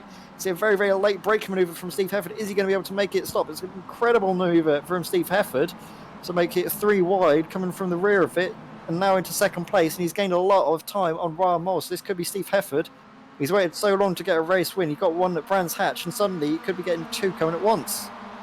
Yeah, unfortunately, the man who lost out there is probably Maxwell as he's gone from 2nd down to 5th. But we can see Hefford trying to make the move up the inside of Ryan Moles. Ryan Moles had a good first lap, but he seems to be caught up nicely. And Hefford is ahead, and Hefford leads this race. Going through the first chicane, second chicane here. Ryan Moles, he might get caught by Rizzo now as well, as Rizzo is right up his backside. Will he try and make it through the double right-hander. I think if he's probably sensible, he'll chill out and go into Ascari and lunge up the inside as we shoot down to Ralph Cullinan in a fight with Stuart McAleer and Chris Knox, behind, as we see the M25 traffic gathering up behind them. As we see, now we shoot over to Graham Slack, who's also in a fight. We see a car off the just ahead there, and that makes a move. That was, I think, Roger Morton. You can see in the background there, very, very safe rejoin from the car that was just on the right of our shot on the left of the track. Just going on, making sure that there was no cars coming up behind him too quickly, and that there wasn't any cars that he was rejoining into the side of. That's very, very good rejoining there. We can see now through Ascari, Ralph Cullen is having to defend massively from Chris Knox. Chris Knox is trying to make the maneuvers any which way he can, but he's got to try and make the move stick, because otherwise he's going to lose touch to Ralph Cullen, who's 2.5 seconds just out of draft range, and he's going to be trying to see if he can make the maneuver stick, because at the moment the best Chris Knox could be hoping for out of this race as it stands is 9th position. But up in front we've got changes for the lead everywhere we look. We've got Cesaro Rizzo now is leading the race just ahead of Ryan Miles, Matthew Emery, Steve Hefford. So Hefford, we left him when he was leading the race, and now all of a sudden as we start the 3rd lap he's in 4th place. But Matthew Emery is on a massive charge as well. He's one to look out for. He's done a 13.1. An absolutely monumental lap time from Matthew Emery. He's not been taking any prisoners, and he's going to be trying to see if he can manage to make himself a race victor here. We've got Cesaro Rizzo, though, the double clutch racing driver here, just coming through the first chicane. Very, very good car control there displayed by Cesaro Rizzo. Trying to see if he can pull a gap to Ryan Moles. He's managed to get a good exit out of the corner, which has left Ryan Moles kind of in his dust, and Matthew Emery is going to be seeing if he can make a manoeuvre as they come through Curva Grande. Around the outside now for the inside is Matthew Emery coming into this braking zone. Has he got the overlap? He just about does. Latest on the brakes is Matthew Emery, and he's able to make the move stick. There's no overlap for this next corner, so he's able to take the line. Takes the curb a little bit. You can see him fighting the wheel constantly. The curbs upset the car a little bit. However, Matthew Emery's made that manoeuvre stick and made it stick very, very cleanly. And now he's going to have his sights set on our race leader, Cesaro Rizzo. Yeah, and we see Rizzo, he hasn't been the most consistent driver in the last 2 races that we've seen today. A few mistakes here and there. So we'll see if Emery, he seems to be on a big charge. That 13.1, it's probably as close to a qualifying time as we've seen today in the races. A lot heavier cars and slightly different setup. But Ryan Moles in 3rd still, being the quickest AM driver out there. He's done very well to even stay in the top 3 as he drops down to 4th, unfortunately. Sorry there, Ryan Moles. But he's in a big fight now as he's going through the Ascari, and it's that Pete Van Gool is going through, and there's a bit of contact there. Pete Van Gool's gone through. Nobody's spanned, luckily, but I'm sure Ryan Moore, as I say, that commentator's curse. You've got to hate it. Ryan Moles unfortunately sees himself going backwards round the Ascari there, as I hear a little chuckle from my commentary friends. Yeah, because the commentator is a definite friend of ours here at Ewan Racing TV. Every time we seem to come to a car and we seem to say something, the exact opposite will happen, and I think that spin from Ryan Moles was triggered a little bit there by just the two-wide contact he had that unsettled the car, and then as he came over the sausage curb, it was all she wrote, and that was the only way that car was going was around and around the circle. Yeah, I did think he rejoined quite well, though, getting through that little traffic there and pointing himself in the right direction. As you see, Matthew Emery is pulled away now. Steve Hefford, he's still in the slipstream, but it's going to be a hard effort to catch Emery. He's been quick all day, but Hefford has actually set the purple sector 1, I think, on that last lap. So he's clearly not hanging around as he outbrakes Emery into that first corner. Really hard and aggressive on the brakes there. So there's going to be Emery, Hefford, Van Gool, Rizzo, and Maxwell. Maxwell now the top AM driver, doing very well, converting his high grid placement into high race placement at the moment. Yeah, Andy Maxwell currently has got the AM victory at the moment. He's going to have to keep his eyes on his rearview mirrors, though, because Stuart McAleer, as you can see on the time screens, is very, very close and could be trying to make a manoeuvre. You can see in the background, I think that's Maxwell going defensive. You can see he's just going defensive from McAleer, but McAleer around the outside now for the inside. That's a very, very, very good move from McAleer. You can just see the amount of speed he could carry ahead of Andy Maxwell. It's just something to behold. And now coming through the Lesmos, Stuart McAleer has got that place sealed. Andy Maxwell's not going to be too upset by it, because that still means that he's still the current AM leader, which is all he really needs to focus on for his championship victory. Stuart McAleer is clearly on a mission there, really, and he's gone up 11 places from the starting position as well. He's focused on Dave Chapman, currently 16 places up in the starting position, the highest earner so far. Yeah, Stuart McAleer is a very, very quick driver in his own right, and he's going to be trying to see if he can get up to a podium position. He's 2 seconds back from Cesar Rizzo, so it could be a job to do, a mountain to climb. But up in front as well, you can just see how close these cars are, how close Dave Chapman is as well to Maxwell. He's right up his rear bumper. Dave Chapman's getting off the throttle a little bit. You can just hear his engine note changing when he's coming off the throttle. He's not going for the move yet. I think what Chapman might be doing is waiting until after the parabolica and then trying to make the manoeuvre into turn 1. Yeah, we see a little bump draft there. He clearly knows he's got a bit of competition just behind him, and Craig Jones as well.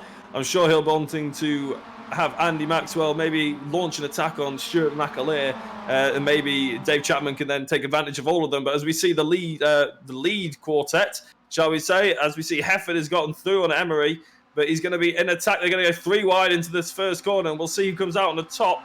Van Gool is currently ahead, as Hefford is on the inside, Van Gool around the outside. Let's see how much speed they can all carry into the first corner. Hopefully it all keeps clean. As yet, we see Emery is just in third. As you see Emery going wide there, or going, as we see a bit of contact, he just lost the back end, and unfortunately Rizzo is the man who probably will sort of lose out on that the most, as we see Van Gool leads Hefford, Emery, and unfortunately, I believe that was Rizzo is falling down the order now quite significantly. Yeah, Rizzo will definitely feel aggrieved by that. He was trying to go around the outside, but just a little bit of a tank slapper coming out of the first chicane from Matthew Emery was all it took. I don't think when the car loses it, you're only really going to wash out wide. And unfortunately, he washed out wide into Cesar Rizzo. But at the moment, we are following Andy Maxwell, the Team Optical car now, going through the first Lesmo with Andy Maxwell right behind. But Maxwell actually behind McAleer. Sorry, so. Yeah, Maxwell's going to be seeing if he can get into the slipstream of McAleer. Obviously, he's a NAM driver, but he's going to be wanting to finish as high as he can do to show just the amount of relative pace he has and get a little bit of bragging rights over some of these pro drivers. But you can see in the rear of the shot there that Craig Jones is always ready to pounce when needed. You can see Dave Chapman's going to be filling his rearview mirrors, but Maxwell has made the move and he's going to make it stick through a sky. They're going 2 wide, so we've got Maxwell 2 wide with McAleer, but Maxwell's not been able to make the manoeuvre stick. Has lost a bit of time through a sky. Has run very, very wide, but that running wide should have been able to have actually let him carry more speed. So he's used the track limits, maybe got a 1x, but that's all he's needed to try and keep his position safe and secure. However, speaking of keeping it safe and secure, Dave Chapman has been able to get ahead of Andy Maxwell. As we see now, Maxwell's having to defend a bit from one of his championship rivals, Craig Jones. Yeah, Dave Chapman, he's made up 19th place, that he's made up there. So fantastic manoeuvre by him. But Stuart McAleer's not giving that up without a fight. He's in the draft. Whether he bump drafts him to start with, as we see the 2 wide for the leaders. That's Hefford on the inside and Van Gool on the out. And Hefford's made his way into the lead. Van Gool slots in behind as they disappear behind the trees. And they all seem to be... Yeah, I think they're coming out. Yeah, they're coming out as they went in. So Van Gool is second. Hefford is first, Emery is third, obviously with that tank slapper before. He's managed to clean that up in the first corner. And now he's going to try and attack Van Gool. Yeah, don't forget, though, that Hefford and Van Gool are teammates. They might be trying to work together to ensure that they can get this result that they've been wanting. You can see Van Gool and Hefford in these Momo cars trying to place their cars in the most opportune spots to ensure that Matthew Emery doesn't get an easy run of things, isn't able to... get between these cars. But speaking of, Matthew Emery's been able to split these 2 Momo cars, and now that should be able to allow a possibility for Matthew Emery to take the fight. I was speaking of taking the fight to the leader. You've seen that Matthew Emery's having to we actually know that's Van Gool having to defend from Matthew Emery, and Matthew Emery defending from Van Gool, so it's all chopping and changing. Any which way you look for it, you can see Matthew Emery taking a lot of the curb through the second Lesmo there, just trying to use as much of the track available to him, ensuring they can get a good run out. However, he's not had the best run out of there. He's still going to be in the slipstream, so he's not going to drop back from this lead pack of 3. But that just lets the guys ahead know that Matthew Emery might not be too strong through the Lesmos, and as a result, they can have safe, clear runs into a sky, which is an area of the track where I have been seeing quite a few overtakes made. Yeah, as we see, it's key to be clean out of here. As we see the 2 Momo cars, they're basically weaving to try and stop Emery getting past here. Hefford trying to break that toe. Van Gool trying to break the toe as we see them parking their cars towards the inside. Actually, Van Gool moves to the outside. Emery could see up the inside here. He's gone for it. He's taken the lunge into second place. And he's managed to keep that very tidy. Very good move by Emery there. It's as if Van Gool didn't see it coming or let him have it to try and get the draft to get him into the first corner now. We'll see if it works because he's right up his gearbox again. Look how close they're getting to the pit line there. How close they're getting to the barrier. They're incredibly close, trying to not let any room go through. But Van Gool's got so much more speed than Hefford. You can hear him just getting out of that throttle just that little bit more to ensure that he doesn't run into the back of his teammate, Steve Hefford.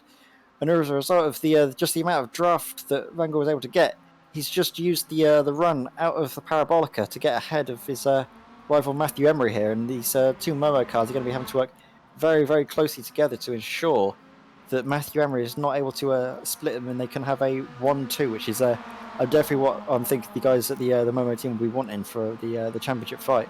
But we're coming on to the last lap, so it's going to be all to play for here as we're seeing Matthew Emery just filling the rear views of Pete Van Gool. What Van Gool might try and do is just act as a bit of a buffer and just say, we need to secure a race victory. What I'll do is I'll sit back, just try and stop Matthew Emery at all costs, and as a result, I'll let you go ahead. But Matthew Emery has made a manoeuvre into the first Lesmo, has that impeded his run, though, into the second. You can see that Van Gool has managed to get the cutback, and coming into the second Lesmo, he's just thought better of it. He's not wanting to risk losing his third position. But we've seen now, that's the race leader, Steve Hefford, getting very, very wide out of the second Lesmo. He might have lost a bit of time. And is he going to be vulnerable coming into Ascari? We're going to be seeing now Van Gool drafting Emery, drafting Hefford. Three-way fight for the lead. This is what we like to see. This is what we were thinking Monza was going to give us. We haven't quite been granted this from the previous two races. Race 1 and Race 2, we saw the victory a clear ways away. 6 seconds was the margin in both those races. But now we're going to have a grandstand finish, a fight to the line. We're seeing Van Gool try and take as much of the curve as possible. Getting a very, very good run on Matthew Emery. But Matthew Emery in the slipstream of Steve Hefford. Hefford's going to be taking that inside line, not letting Emery get any easy run of things. Van Gool swapping to the outside now, but Emery's got nowhere to get. Emery's trying to go for it. They tried to go to the outside. There was no space there, and they've had a contact. They've contacted around. Van Gool's on his roof. He's spinning around. That's going to be absolutely really unfortunate for Van Gool. I think we can see in the background. Oh, there's more contact going on. Oh, I'm just speechless at the moment. I don't quite know what's going on. It's just, you would have thought with the amount of running they would have had to that corner, they would have seen it coming. But Steve Hefford, he's waited all along to get one victory, and in two rounds of the championship, he's got 2 wins. So it's a very, very good result for Steve Hefford. Dave Chapman comes home for a second place that I don't think he was thinking was ever going to happen from this race, from the cars in front. Stuart McAleer is in third place. Stephen McAleer in fourth. The McAleers managed to have a very good result. Jamie Ayres for his championship is keeping his fight alive. They're on his for fifth place. Andy Maxwell finishing top of the AMS in sixth place. We have Adrian Hendy, Nathan Davis, Vincenzo Amico in ninth place. We've got Ryan Main now coming through. His car's looking very, very poorly. But what a finish to the race. Yeah, I don't know if there's any sort of malice in that. I think they were just trying to pull over. Maybe, I don't know, maybe there could have been a bit more room given there. But I can't believe the sort of the consequences of it all. Surely they would be able to have a look and see that car coming. I get that if you're tucked up behind the gearbox of another car, you can't see it. But yeah, big incidents there on the last corner of the last lap. And Dave Chapman, really, probably the person who gained most out of that. Yeah, that car stationary on the track there. If that was a real car, we'd call that absolutely sickening. You can just see the amount of power in that incident. You can see Matthew Emery, I think he's just trying to go left into a space that's already occupied by Van Gool there. You could just see him get absolutely clattered there on the driver's side door. That'd be a very, very nasty incident indeed. But I think that it's only virtual, but the racing is real, no matter what. No matter what. So we've got Steve Hefford, had a very, very good fight there to the end, managing to get his second win of the season. And he's managed to finish just ahead of some of his other rivals. He's finished ahead of Chapman. And we've got the order here. We have Steve Hefford ahead of Chapman. We have Stuart McAleer, Stephen McAleer, Jamie Ayres, Andy Maxwell, Adrian Hendy, Nathan Davis, Vincenzo Amico, David Ward, Joe McDonald, Kip Stevens, Aaron McGregor, Craig Jones, Chris Knox, Phil Reagan, Steve Cooley, and Ryan Moles. Then down the order we have James Sharp, Martin Sampson, Ralph Cullenham, Daniel Hunt, Mick Barry, Roger Morton, Ryan Main, Graham Slack, Pete Van Gool, and Cesar Rizzo. Then we have Matthew Emery, who's the last of the classified finishers, I believe. Then we have Alan Toon, Sam McAleer, Michael Wortman, Charles Kellyman, Rob Graham, and Ben Sharp. Well, what a dramatic last corner of a last lap that was. A fantastic race, really, right up until that point between the top three. But now we're going to be having the, exactly, a very, very close battle at the end, but we're going to be having the spinning wheel now. After the excitement, we've got after the excitement of the race, we've got the excitement of the wheel, and it's going to land on 20. So that's 20 reverse. So that is Martin Sampson, the Automatic Knockhill driver, who is got the honours of leading the final race of the evening, race 4. Martin Sampson's going to be hoping for a very, very good result there for his AM Championship fight there. But it's not quite the 4 reverse we've been treated to in the previous races. However, I'm sure that the excitement will still be at a fever pitch. And at the Cathedral of Speed, Monza, we're going to be coming now to race 4. So stay tuned on Eon Racing TV in partnership with Alpha Live, and we'll bring you race 4 very, very shortly.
Hello and welcome back to Year One Racing TV in partnership with Alpha Live. As always, I'm Edward May. Alongside me is Jack Oliphant and Graham Slesford is manning the cameras, and we've been treated to an absolutely a very, very dramatic final lap of race 3 just previously, which saw Steve Hefford take the win ahead of Dave Chapman and Stuart McAleer. We would have thought coming into the final corner that it would have been Van Gool and Matthew Emery joining Steve Hefford on the podium. However, there was a very, very last minute incident at the Curva Grande, well, not Curva Grande, Parabolica, which I definitely think there's going to be a lot of differing opinions about. What's your take on that one, Jack? Well, I think if you're the clerk of the course or the other competitors, I think unfortunately Emery, who just sort of pulled out of the draft of the winner, he ended up sort of pulling into Van Gool, which ended up there wasn't really a gap there. I understand if you're the driver, if you were Emery and you wanted to get out of the draft to try and get outbox yourself basically, so you can try for a move around the outside. Very frustrating, but unfortunately for him, there just wasn't any room. So as he tried to come out of the slipstream of the lead car, unfortunately Van Gool was already there, and it ended up to be an unfortunate incident for those two. Yeah, I think it's unfortunate, but hopefully we'll see some good racing in this last race, keep it clean. I'd say for the lead, that was the closest and most exciting race we've had all day. So we'd like to see more of that from a few other drivers. Yeah, definitely. Martin Sampson is going to be obviously leading the way for this fourth race, the race where we get the headlights coming out on these Mazda MX5s as the day's gone on. The suns are getting lower in the sky, and as a result, the MX5s have got to get their little headlights on, and it's definitely a sight to see these cars blaring at you 3-4 wide coming down the start-finish straight into turn 1, I believe. That's going to be a definite sight to look out for as we're watching the cars come around in practice session at the moment, just doing a little bit of draft trading. As you can see, some of the cars going around in pairs, some of them going around just trying to figure out the best way to attack it coming into this fourth race. As we mentioned earlier, of course, this is when, as you mentioned earlier, Jack, you don't have to worry about looking after the car. You can fully go in, obviously, because it's virtual. You don't have that sort of fear constantly of a large, hefty bill coming your way if you make a mistake, make an accident. But what's your thoughts going into this fourth race? What we going to be expecting some of these guys to do and see? Obviously, I can only really comment. I've not done much sim racing, but I can only really comment on real life racing. And you're right, that thought of a hefty bill is enough to put anyone a bit harder on the brakes about 10 yards earlier. But yeah, the fourth race of the day, I'm expecting those who maybe haven't done so well or have been unlucky to be really trying to prove themselves that they're worthy of sort of being front runners. The AM class has been highly competitive, but we haven't seen that many close battles finishing the race together, sort of thing, if that makes sense. We've seen Maxwell do quite well. He's gone from hero to zero to hero again in that last race. So I'm expecting him. He was the championship leader coming into this round. I'm expecting him to perform quite well again as we see the checkered flag now. So I will hand back over to you, Ed, but I'm expecting some late lunges, some exciting racing, and some hard-fought battles. Yeah, definitely. It wouldn't be Monza without some very, very late lunges. And now we're seeing the cars starting to line up on the grid. And we should have here we go. We have the starting order. So it's Martin Sampson ahead of James Sharp. And then we have Ryan Moles, Steve Cooley, Phil Reagan, Chris Knox, Craig Jones, Aaron Rugger, Kip Stevens, Joe McDonald, the top 10. They have David Ward and Vincenzo Miko, who are then followed very, very quickly by Nathan Davies in 13th. Then we have Adrian Hendy, Andy Maxwell, Jamie Ayres, Stephen McAleer, Stuart McAleer, Dave Chapman, Steve Hefford, Ralph Cullinan, Daniel Hunt, Mick Barry, and Roger Morton. Then we're going to Ryan Main, Graham Slack, Pete Van Gool, Cesar Rizzo, Matthew Emery, Alan Toon, Sam McAleer, Michael Wortman, Charles Kellyman, Rob Graham, and Ben Sharp. So we're seeing the cars lining up, and if I was a betting man, I'd probably be putting James Sharp to come away with a race victory here. He's going to have to dispatch Martin Sampson very, very quickly and try and get away, but James Sharp is the driver that we know has a lot of pace, has shown very, very good running in this race so far, as we see the lights starting to come on. 1, 2, 3, 4, 5, and they will be off. So we're seeing Martin Sampson got a very, very good runaway actually off of the line, and James Sharp had absolute shocker. It's what he would have really hoped against, but that's allowed almost the top 4 other cars just to get ahead of him. So now James Sharp, starting in second, finds himself in 5th. Luckily, he's got a bit of a gap behind, so he doesn't have to worry too much about too many late dive bombs. You can see him coming. and as a result, he's going to be trying to come through. Some cars just come sliding through there, actually, onto the grass. A little bit of a pinball might have been going on there, but yeah, you can see just coming out of the last corner, no major incidents to report, and that's what we want to see. Obviously, Martin Sampson ahead of Ryan Moles, ahead of Chris Knox. James Sharp's going to be trying to get up through the order, though. That's a very, very disappointing run from James Sharp. What are you going to be thinking he's going to be trying to do now for the rest of the race? Do you think it's going to maybe impact how aggressive he is in these coming laps? Well, I think just like the last race when we saw a driver, as we jumped to, I think it was Morton, unfortunately turned around. I think you're giving him the commentator's curse, but he's only fourth at the moment. He's going to try and make a move on Moles, who was actually the driver I gave the commentator's curse to last race, and hopefully they can keep it clean here as we jump to a replay of a car going really out wide. I'm not sure who that was. Oh, that's Slack. Yeah, that's Graham Slack, I think, going wide. He just runs a little bit wide coming out of the right-hander there, and just gets onto the gravel and sends him straight into the wall. The other cars did very well not to collect him and have a bigger incident, but Martin Sampson clearing a path ahead of Chris Knox. Chris Knox just is within that 1.5 second margin. We say about 1.8 seconds is what you need. Monza might be a little bit more, but Chris Knox really attacking the Ascari section here, just trying to get that time onto Martin Sampson up in front. But James Sharp, after his calamitous start, has found himself from second to fifth to second, all in the space of one lap. Yeah, and I think he's just within that 1.8 you were talking about. He's with 1.4 seconds, so hopefully going into the first corner, he's thinking he might be able to catch back up. But that was a stunning run through Ascari that he had just then. As we see a replay, I think there's a few cars running off there. I've just jumped to it. Unfortunately, I haven't been able to see it.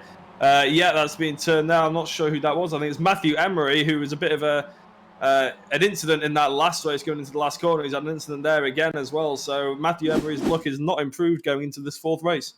Yeah, another car that's not been having much luck that we haven't actually been able to get a look at is Andy Maxwell. I'm seeing now on my screen that Andy Maxwell is currently 35th and not outrunning. So I think Maxwell, the AM leader, has had a very, very unfortunate run of things in this final race of this Monza race. We said that it could throw some spanners in the works, cat amongst the pigeons for the championship, and it definitely has in the AM regard. Andy Maxwell currently down the order and is going to be hoping that he can salvage something from this race. But yeah, speaking of... Sorry, go on. Speaking of AMs, we've actually got Martin J. Sampson. I didn't realise he's an AM. So the overall race leader is an AM, and 3 out of the top 4 are all AMs as well. So James Sharp, the only pro. I think Chris Knox must have gone a bit further down the order, and Kip Stevens, coming into Monza second in the championship, has had a bit of a dreadful day, but he's further up now in 7th. Yeah, I believe we yet to have an out-and-out victor from an AM driver take the out-and-out victory, so that could be one to have a little watch for. As we're seeing Ryan Moles under massive pressure from Vincenzo Amico, but up in front, speaking of pressure, James Sharp is just starting to turn that dial. That was just starting to turn the pressure up on Martin Sampson now, and is going around to the outside of Ascari. That will give him the inside for the longer right-hander of this section. If you can make it stick around the outside, you can see James Sharp just from the slipstream is able to get the slingshot manoeuvre, and he's actually clear coming into the braking zone. You can see Martin Sampson not wanting to fight it too much, and is wanting to maybe try and secure this second place, getting the slipstream, because he knows that James Sharp at this stage of the race has got the pace on him. Yeah, it shows as well, anybody watching this, that it's definitely exit speed that really counts rather than going into a corner faster than the car ahead. It's coming out the corner the faster, and that's how James has managed to get this lead of half a second. It's coming down now, but it's anyone's guess who's going to come out of this top 10 fight. I think this is the fight for 7th, with Kip Stevens at the head of it, with Chris Knox, David Ward, Adrian Hendy, and Nathan Davis, and they're all trying to make moves on each other as Kip Stevens falls down to 8th as Chris Knox goes through, and David Ward is trying to... Oh, David Ward has gotten it sideways, and he's falling down the order now. As we see Nathan Davis, I think, is trying to make moves as well. And I think that's David Ward. He's probably facing the wrong way. With any luck, he'll be able to rejoin the track nice and safely without hurting anyone else as well. Oh, no, as I say, the commentator's curse strikes yet again. Gotta love it. That's what, 2 for 3 for me now today? Yeah, that's why I had a little bit of a chuckle, because I knew that a track like Monza, the commentator's curse just seems to strike when you've got cars in close proximity. You'll say one thing, and then the drivers of the races will always just decide to just do the other thing and make you seem that little bit more foolish than you already are. But at the moment, we're following Adrian Hendy, who's in this very, very tight pack, as you were mentioning. It's Stevens from Knox, from Hendy, from Ayres, from Hunt, from Chapman, from Davis, from McGregor. So this is a very, very close battle up in front. we're going to be seeing if Adrian Hendy can make a manoeuvre possibly on Chris Knox. Hendy has been showing very, very good pace at this Monza circuit, and he's going to be hoping that he can manage to make any manoeuvres possibly on Kip Stevens, Chris Knox, and bag some much needed points for the U1 racing team. They've been having a few of their cars out in the wars. I want to mention obviously is Ben Sharp, who was one of the drivers who was not classified as finishing in the race 3. So they're going to be hoping to get some very, very good, much needed points for their championship fight. But at the moment, you can see Adrian Hendy has just been taken a little bit by Jamie Ayres, our championship leader, who is going to be trying to focus on getting up the order as soon as he can as well to ensure that he's managing to extend his gap. He's had a very, very good run of things, been finishing consistently in the top half of the field. Top 10, I think he's finished in every single race, correct me if I'm wrong. But Jamie Ayres is going to be definitely trying to keep his championship hopes alive while his rivals have been having a torrid times, I think, it's Monza circuit. Yeah, this is the first time that Kip Stevens has been ahead of him really today, and it's fair to say that he's probably got him in his sights. It's hard to miss Kip Stevens with that very bright livery, but yeah, we're seeing Adrian Hendy with Daniel Hunt, who started the day off very quickly. He's had 2 poorer races since then, but he's really looking to try and mount an attack as he gets through there on Adrian Hendy on the inside, and Kip Stevens still leads the way. As we see Dan Hunt, he gets the backhand out there, but controlled very well. That will hurt him going onto this straight, but by the looks of it, it was great car control. He might be able to make he's getting in behind Jamie Ayres in the slipstream, and they're all 2 abreast as we see Ryan Moles now. This is an AM battle in the top 5 and top 6 of the overall race, so fantastic to see. Look at the gap behind them.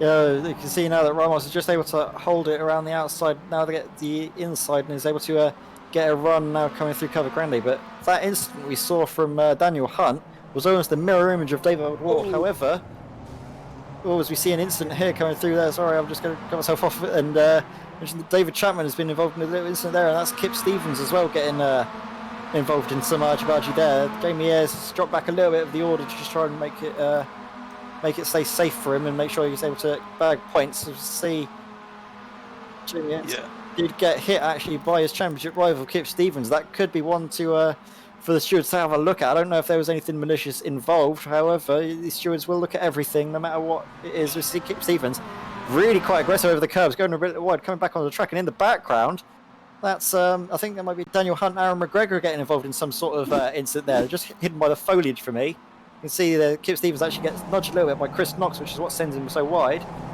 And you can see that's just a slight coming together between Aaron McGregor and I think that Nathan Davis, wasn't it?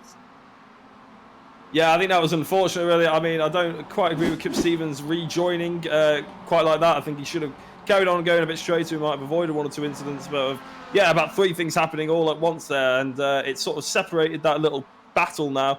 As you see, Chris Knox is currently now in 7th, with Adrian Hendy just behind, and Pete Van Gool about a second behind, so he's still within racing distance, as Kip Stevens is now getting overtaken by Pete Van Gool, and Jamie Ayres is just behind him as well, so he's going to maybe want a little bit of a payback on the turn 1 incident that we saw at the beginning of this lap now.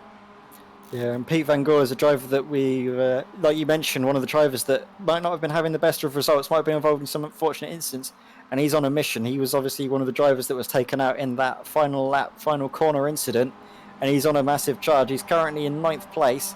He's going to be seeing if he can make his way up the order and try and get onto the coattails of the cars in front. There's about a second gap, so he's still within the drafting range.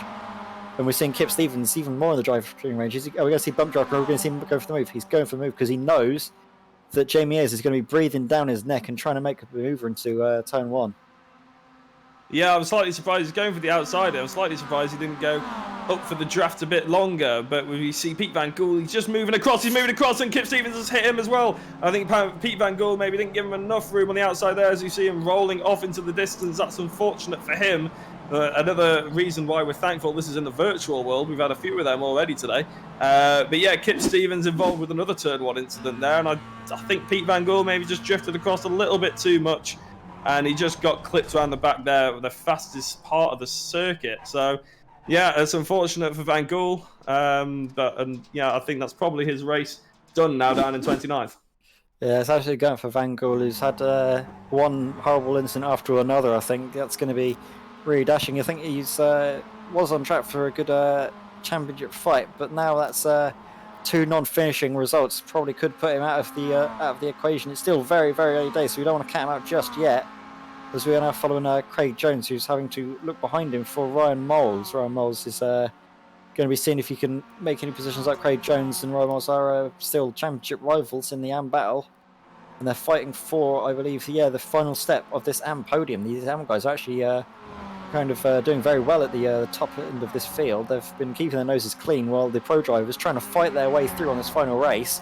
Some of them might have been losing their heads just a little bit as the nighttime's starting to set in. Instead of seeing the darkness, they're, like I said earlier, they're seeing red. Yeah, I think having been an AM class driver in a competitive series like the Super Cup, this is sort of an AM class driver's dream. They want to keep it clean, but they're proving to the pros of how to do it and how to race clean at the moment. I thought I was about to have the commentator's curse then again, as Moles was right up the backside of Jones, but luckily they've listened to me this time. But also impressive, I think, is James Sharp. He's been so quick, and he won that first race so convincingly. But Martin MJ Sampson, he's currently the top AM class finisher, but he's only 2 seconds off, and until about half a lap ago when we rejoined this lap, he was only 1.5 seconds off. So Moles is potentially going to try for the inside into the first corner. Now he backs off, he thinks better, and maybe some of the pros could watch that and learn a thing or two.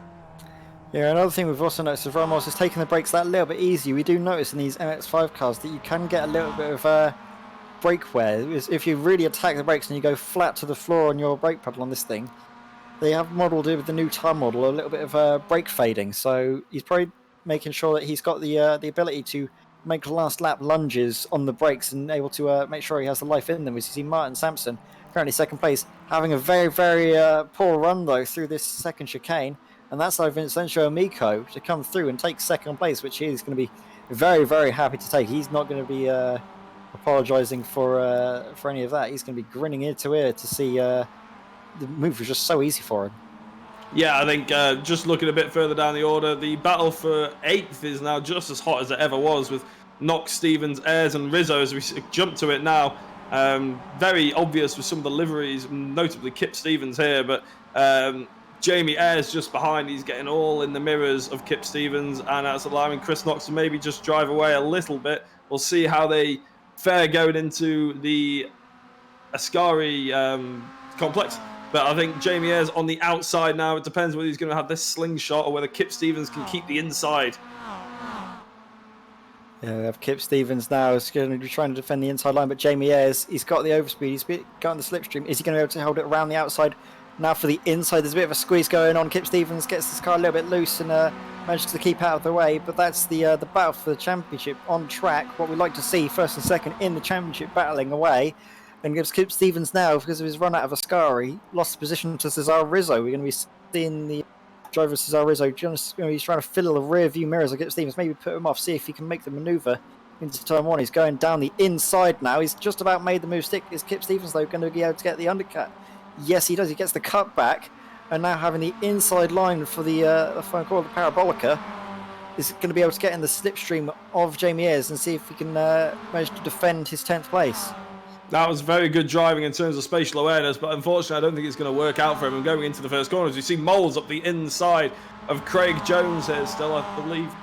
And it's the last lap as well, so we're going to see a lot of moves now. James Sharp out ahead of Amico, Sampson, Cooley and Moles and Jones for this battle here. This is for 5th place as we jump to Vincenzo Amico, trying to hold off MJ Sampson and Steve Cooley just behind them. So this is the battle for 2nd. And it couldn't be any closer. The AMs really wanting to take as many podium positions off the pros as possible. Yes, Cesar Rizzo has been involved in an incident further down the order. You can see he was right up behind Kip Stevens, but has now dropped down the order and he's currently in 20th place. So there might have been something happening in turn one there that we weren't quite able to catch. But we can see now that at the moment it's James Sharp ahead of Vincenzo Amico, who's still might be having to defend from the AM driver of Martin Sampson, who's currently leading the AM fight. Maybe if I was Martin Sampson, I'd just be trying to hold in, getting the overall podium and the AM victory. That's definitely very much a credit to his ability, the fact that he's an AM driver and able to get the overall podium as well as the his victory in class. But Steve Cooley's not going to be making it easy for him. You can see he's close. He's within 0.3 of a second now, 0.4 as he's having to drop back a little bit through Ascari. But coming up to the line, it could be anyone's guess of who's going to be able to make the move as a result of the draft. Yeah, I think the smart move would be exactly what you were saying. I think probably if I was in the car, I'd be trying to attack as much as possible, knowing that the likes of Steve Cooley's right behind me on the draft as well. But you can see them weaving around as James Sharp must be nearing the line now. But we're going to see who's going to end up. I think they're going to stay as they are now. Yeah, Martin Sampson, though, seems to have a good run through the Parabolica, but at the moment, it's James Sharp who's going to be coming around the final corner and taking his second victory of the evening. In race 4, he's managed to come through and get a very commanding win, a 3-second margin. Not quite the margin able to manage in race 1. However, he definitely showed that he's still capable of winning, even if he's been put down the order a little bit. Came from obviously from 2nd to 5th to 2nd in the first lap, which was a very, very good drive. But it was Amico that managed to get ahead of Sampson, and Cooley stayed behind. So they kept in the order they were going through from the final lap of the race. Didn't try anything too foolish, which is good to see, especially in the last lap of the final race. Yeah, I think it's exactly what we expected from a final race. Lots of moves being made, lots of sort of close racing, and unfortunately, probably some more crashes than we'd have liked to have seen. But that's just sort of a heart on their sleeve racing that these guys all clearly want to win. But a big shout out to MJ Sampson, Steve Cooley, Ryan Moles, and Craig Jones. A fantastic drive from all the AMs. Obviously, Amico and Sharp taking well-deserved pro victories and second place. But well done to the AMs, and a good race further down there. Jamie Ayres just got the toe in on Kip Stevens. Yeah, it's going to be interesting to see what the championship's going to look like after this run. There's been lots of things to think about, but at the moment we've got a James Sharp victory to save yet again one of his. I think he's won now 7 or 6 races, I think, as James Sharp. So that's very, very good showing from him at the moment. And he could be on for a championship charge just yet. We don't know fully what this has done to the championship. The victories from James Sharp, as we see Vincenzo Amico in 2nd place, Martin Sampson in 3rd, Steve Cooley 4th, Brian Moores in 5th, rounding out the AM podium. We're getting the AM podium done before we actually get the pros. So we've got Craig Jones, then Adrian Hendy, who's 3rd for the pros, 7th overall. Then you have Jamie Ayres, Kip Stevens, Rob Graham, Ben Sharp, Chris Knox, Nathan Davies, Sam McAleer, Dave Chapman, Michael Wortman, Charles Kellyman, and Roger Morton. Then we have Andy Maxwell, who's managed to make a good result. We did see him at the beginning of the race down the order. Currently, we saw him after lap 1. I think he was at last place, but has managed to make up back to 19th, salvage some points. Then we have Cesar Rizzo, who we saw battling very, very close up in front with Kip Stevens, then dropped down the order to 20th. Then we have Aaron McGregor, Ryan Main, Mick Barry, Daniel Hunt, Joe McDonald, Phil Reagan, Steve Hefford, Aaron Toon. And then we have some of the non-finishers. We have Pete Van Gaal, Stuart McAleer, Ralph Cullinan, David Ward, Stephen McAleer, Graham Slack, and Matthew Emery. But that was one heck of a 4th race. And what were your thoughts on that? That was battling from start to finish, wasn't there, Jack? Yeah, it was a really good race to watch, I'd say. I think spectators and neutrals alike will have really enjoyed it. Yeah, we didn't see any of the sort of big names, maybe Sharp, sort of in the top 7 or 8, but that's sort of testament to the fact that all the pros were fighting in a battle for 7th and 6th. We saw some big crashes, which were unfortunate. But as I said, it sort of makes it almost better for the spectator, especially as it's virtual. We know they're not actually hurt, but racing is racing. Emotionally, it hurts all the same, I'm sure. Yeah, and speaking of, we're going to be seeing maybe Andy Maxwell might be hurting a little bit from his championship fight there because the AM battle is so close. He's been in the wars a little bit in these previous races. He did get a very, very good result. I think he got the AM victory in race 1, but then has sort of just dropped down the order that little bit more for race 2 and 3 and 4. So maybe that's something to think about. And when we're coming into the following rounds, are we going to be seeing him currently leading the championship? I don't know if that's going to be the case.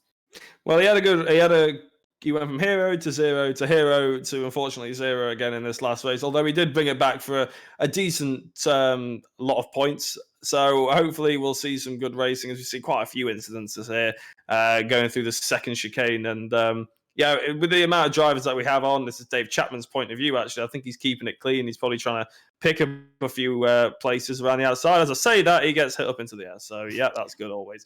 But, yeah, it's a couple of incidences. But it's always going to happen at Monza. You know, it's such a high-speed circuit, and these cars are so loose it's really difficult to keep everything as clean as we'd want to see it. Yeah, definitely. You have to have these cars set up loose to get quick times out of them, but on a circuit like Monza, when your cars are battling close and they get a little bit loose on the rear, we saw it time and time again at turn one.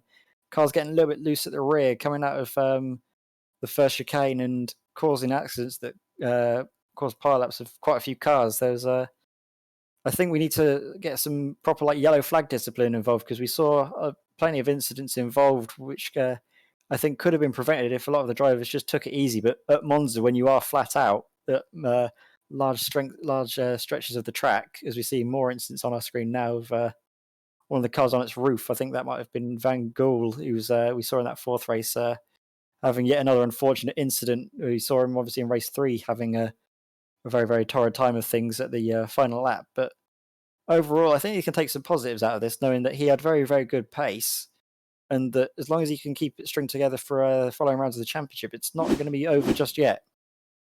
No, I think he's part of the Momo team as well, and which is a very fun word to say as well, by the way. And they had a commanding teams lead in the championship, so I imagine they'll probably keep that. But yeah, they're going to hope for. It's a long championship. This is what, round 10 of 36, I think you said. So it's going to be a lot of races here to come, and if they're anything like this one, they're completely unpredictable. So these 4 races have been absolutely mental, and we can only hope for more battles in the future. Yeah, and speaking of races to come, actually on You on Racing TV, in partnership with Alpha Live, we have tomorrow we have the next round of the Power Max Racing E Series. It's going to be it's the TCR Championship run by the guys at Power Max Racing, well-renowned British touring car team, and it's actually going to be at Monza following up. I believe you're doing commentary for the Tier 1 race, and what's your thoughts going to be coming into that one? Well, we've had a lot of incidents and stuff like that. I think a few drivers feel like they've been unlucky, so they're looking for a bit of redemption. I know the Excite guys are going to definitely be looking for a bit of redemption. I've seen quite a few other people, Newman, Littner, they've been doing other series that I've been sort of watching and commentating on. So that's going to be really tight, I think. And as you say, the draft for Monza, and with the MX5s and with the TCR cars, who have a bit more error, but not a lot, is going to be massive. So I'm really looking forward to that. I'm doing the Tier 1. You guys are doing the Prem Tier, but I'll just plug mine first because that's I'm speaking. So the Tier 1 stuff, it's on Jacko Racing 1. So come down, say hello, and the Prem Tier, I'm guessing, is going to be equally amazing. So I'm really looking forward to it. Yep, so wrapping up, we've had a very, very good show. All 4 races battling from start to finish in this MX5 Pro Series, and stay tuned on Euro Racing TV in partnership with Alpha Live. We will be live at, I believe, 10 minutes to 8 p.m. in UK time for the next round of the Power Max Racing E-Series at Monza as well. So if you've been enjoying the racing here of these MX5s at Monza, the Audi RS3 LMS TCR cars will be definitely a treat to watch. So thank you very much, obviously, Jack. And obviously, again, thank you, as always, to Graham on the cameras. I've been Edward May, and, well, goodbye.